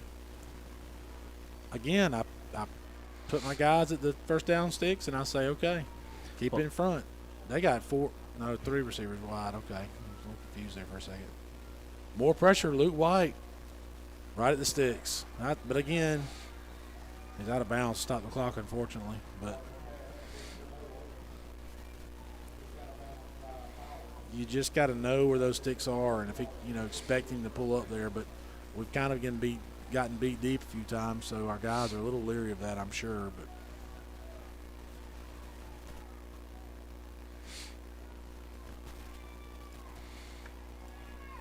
make a sack right there. Yes, sir. There we go.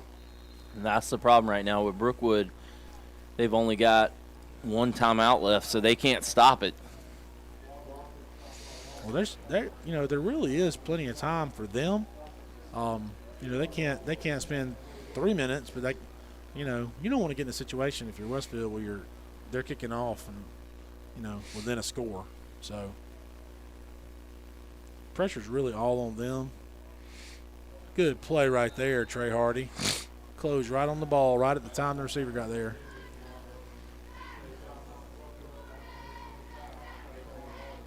But, the pressure's all on Brookwood because not only do they have to score here, but they have to then convert a two-point conversion, which they couldn't do last possession. Then they have to convert an onside kick. Then they have to score again. Then they have to convert another two-point conversion. It's just, it's just kind of long odds.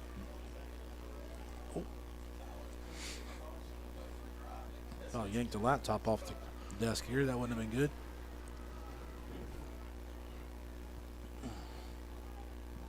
So 3rd and 12? Dropping back to pass Waldrop. Right at the sticks. It's the same play they converted the first down home last time. Great throw and catch right there. Yep. I bet you they throw 100 of those a day.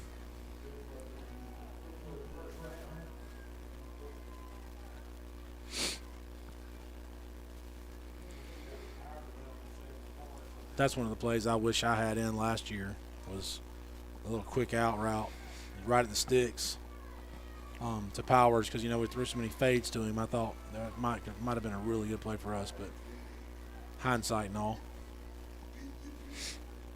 Send a man in motion, going to hand the ball off to him. Wow. Yeah, one of the few handoffs.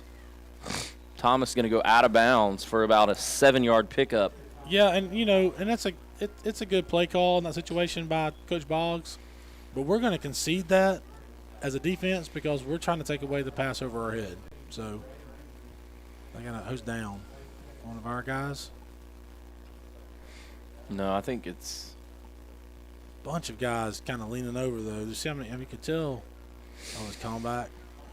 He looks fine, but I guess he's got to come out now, so they stop the game for him. But Warner Robins just went up 24-17 over Cartersville. All right, good. Finish that, hopefully. Can't be much time. Yeah, they just picked up a big 4th down and 1. They went at Wildcat with that big running back they got.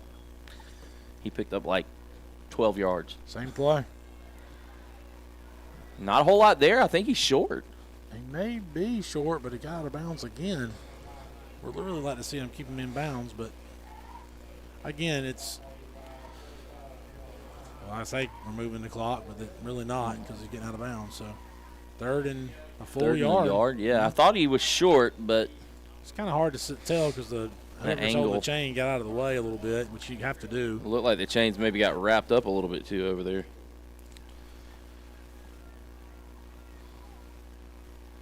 They've done a good job of running plays towards that sideline over there. Yeah, sending pressure here. Dean Massey coming off the edge, trying to take that play away, and they ended up finding a little crease, and did he get in? I haven't seen it. Out of bounds at the 1.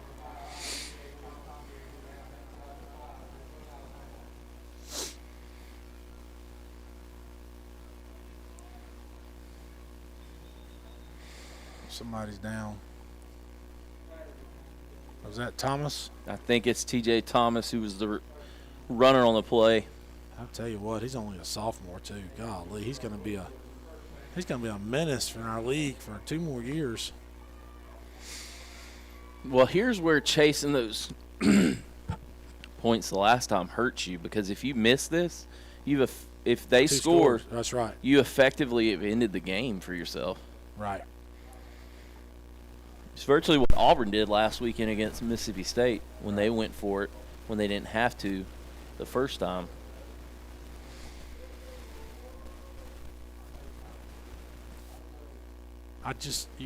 do you feel some similarities to last year's game? I mean, it's not. We got a 2-score lead, so there's still a comfort. I mean, it's a credit to Brookwood. Honestly, they could have given up. They could have folded the tent in when Westfield went up. And then obviously it's a testament to Westfield too for answering the bell every time. But right. You would have hoped by now that the Hornets could have kind of closed the book on this game. But such is the nature of playoff football. Honestly, when you get these. I say it's not new anymore, but these spread offenses. I mean, you never out of a game as long as you can, kind of chuck and duck it down the field. And this is where being a spread stinks. You need a yard. Look, he's running backwards 20 yards. And that's picked off. Oh, man. I thought Cole Miller was about to pick that ball off. Is that Cole? If Cole Miller would have picked that ball off, I would have never heard the end of it. That would have been a great end of the game. But that's what you're first and goal from the 1-yard line, and you end up backpedaling 20 yards out of the shotgun. You have to have something downhill, and it's not even the one. Looking at it, I don't know if you can tell on the screen or not, but it's inside the one. You're a foot from the goal line, right? And you can't get under center and run a quarterback sneak. No, saying I guarantee they're running behind 44 around their left right here. I'd give the ball to 44. There it is. You got in. Well, they've kind of gotten back in it, but it all is going to come back to this play here. They got to convert this to, and then you sweat the onside kick. But if you get a stop right here, they're talking. Some of the guys up here in the box are talking about how they may have 3 more possessions with 3 minutes left, and gosh, you may be right with the way the clock. This is not moving. Out of bounds, incomplete, out of bounds. Big play right here. Yeah, this effectively ends the game. All right, we got a timeout. Probably going to be us. Yep. Coach Kinzer wanted to see their formation and see if they can scheme something up here to take their biggest threat away. I don't know the play count, but our guys, and it's not a hot night. It's a cool night, as we mentioned earlier. It's dipped into the 40s at this point. But our guys are exhausted. You can really both sides. You see both sides in between plays, hands on their knees. They've played a lot of plays and a lot of chasing the ball. Rushing the quarterback as a defensive line, running long routes as receivers and defensive backs, chasing those routes. So this is the cardio that you do all summer and all early season and do all that running. Mm-hmm. This is why right now. How big is the missed field goal on the first drive now? When it happens, you think, well, there's going to be so many points scored, that may not even be a big deal. But, man, you're not kidding. You are not kidding.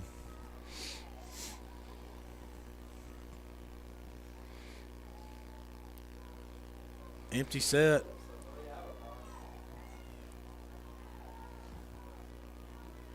Center is number 11. That's an odd number for a center. 44 is it tight, so watch him sneaking into the middle of the field somewhere. Tackle eligible again. Wow. So they pick up the 2-point conversion. They ran it earlier and he dropped it, and they come back to it. The tackle is eligible because he's not covered up by flies. My guy's off the ball, so something's up, and look inside. But now you're up 8, which means they still have to recover this onside kick, score a touchdown, and then get a 2-point conversion.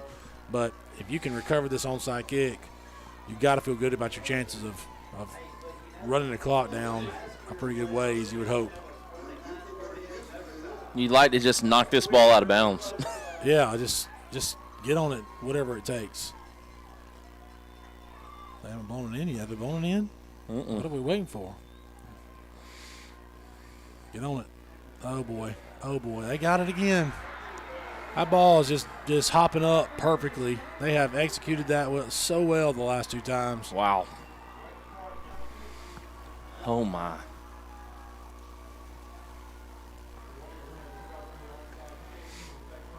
2 consecutive onside kicks.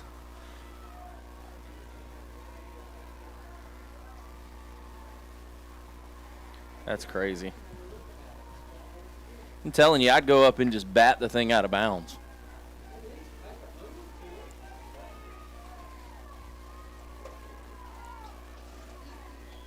Well, defense has got to stand tall here, and you got to forget about all that that's happened and make a play.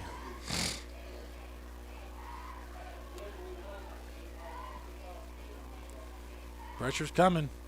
Oh, ball's on the ground. He's down. Okay. Tick, tick, tick. That's even better. Yep. He's backpedaling for the ball, and now see, now if they're going to stop the clock. No, the clock's not stopped. No, it's I'm running. saying, but if they're going to stop the game and make comeback come out, when he wasn't really injured, they should have done the same there. But either way. But the quarterback was backpedaling for the ball and it got to him. And now he's gimpy. And there's a lot of hold of That's jerseys. the same play they've run probably 6 times tonight. The last 2 long third down conversions. Well, they didn't convert it there. They're a couple yards short. Maybe so, but they got, 9 yards on second down. So.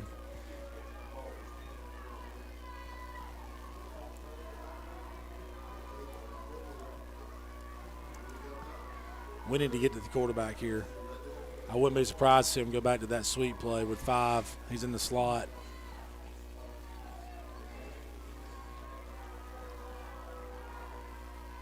There he comes. Nope. Oh, boy. Oh, boy. Good coverage. Oh, no! There is no face guarding anymore. That's not. That ball hit him right in the back. That's a bad call. That is not a good call. I didn't see contact, so I don't know. The ball hit him right in the back. That's not a good call. The receiver didn't try to fight back for the ball. That's ooh. That is wow. Yeah, I mean, he's closer to the play than I am, so I'll give him that. But I didn't see it. That's, that's tough. Wow. Well, let it go and make a play. Let it go and make a play. So all you need is a turnover and the game's over. That's really what football's become. When in doubt, just throw it up and get a pass interference. Yeah. He's backpedaling for the ball. Got there again.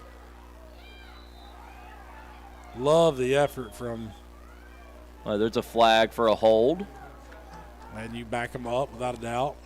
Yeah, I think that Coach Kinsler was probably over there. Hey, man, you going to call those kind of pass interference, you're going to have to call a little tighter on them, on my guys rushing the passer, because giving him a whole lot of time to throw back there, and see a whole lot of jerseys with now handful you're of jerseys. Second in a long way.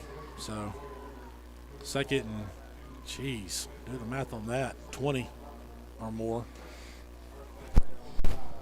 25 according to PA. So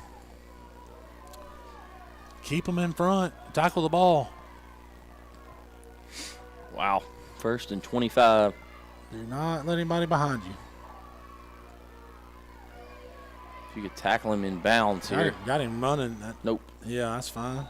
Only problem is the clock stopped.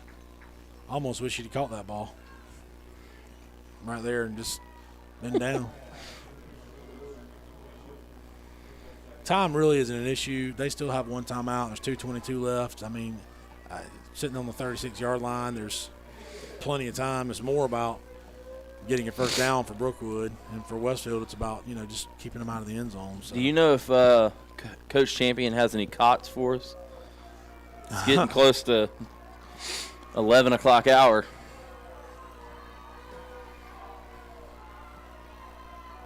When's the last time a local football game wasn't done in time for football Friday night? For real. That's a hold. Oof. Ooh, a good play, but a little dangerous. I mean, Golly, play the ball. 3rd and a mile. Again, just even on that play. I will say this for Trey, to Trey's credit there, if he catches that, he's tackled, and it's 3rd down and 12. So, but instead, it's incomplete. 3rd down and 25. And we kind of got them where we want them here. There just cannot be any scenario you let anybody behind you right here. You have to be backpedaling on the snap and turn and run. There's that same little out. That's fine. So this play really becomes the ball game, 4th and forever.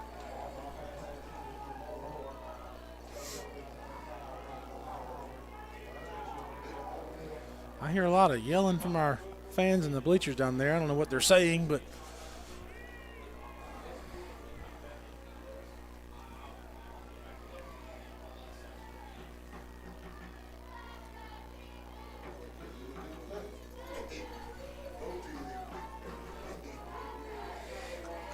I'd bring a little pressure right here. Let's see if they bring a little pressure.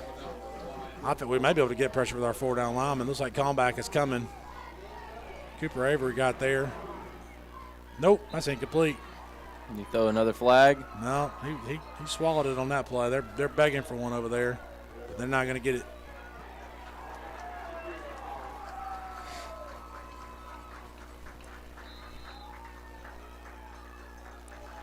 That. Nope, not going to say it. What? I was going to say, I mean,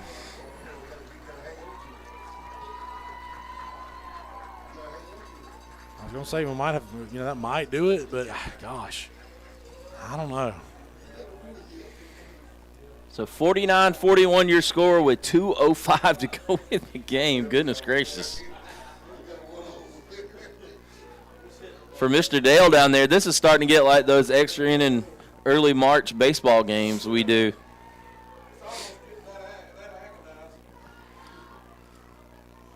Oh. Hand the ball off to Porter Falk, who holds on two hands again. That's a great run. Good job from him. 1st down, really covered the ball up. He did a good job there.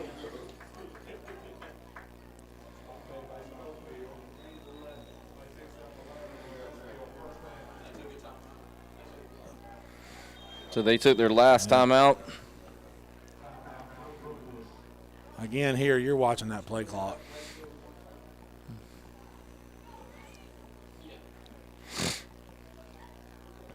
I'd kneel on it. Can they kneel on it? I don't think so. No, they can't kill it out, but I know with the 1st down we can kneel on it. Let's see. I don't know. What's the clock? Doesn't it go 35 or 45? I don't remember. Well, Coach Hodges wants to talk to the referee for some reason.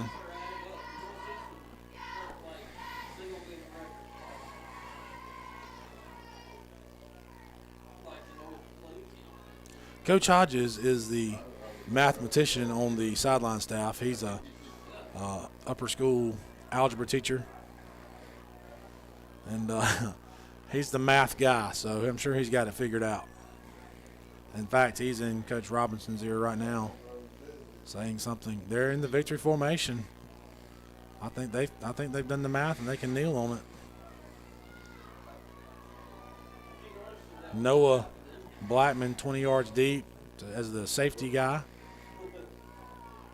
Looks like Warner Robins stopped Cartersville inside the 2-yard line.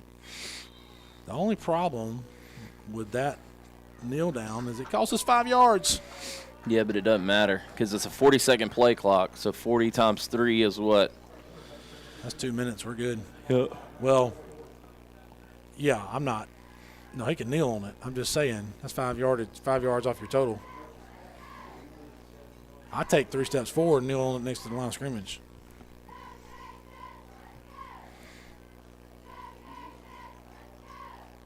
Well, Hornets will be traveling down to Pinewood next week. It's a long trip, but playoff game certainly worth it.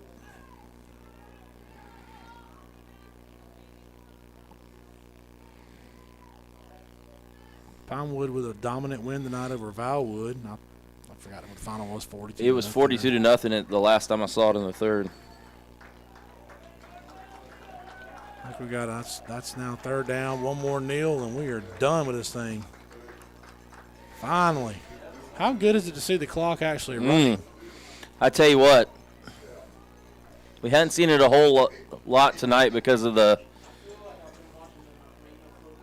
lot of passing back and forth, but it looks like it's going to be a pretty successful night for the whole region of Houston County, Warner Robins, Middle Georgia, whatever you say.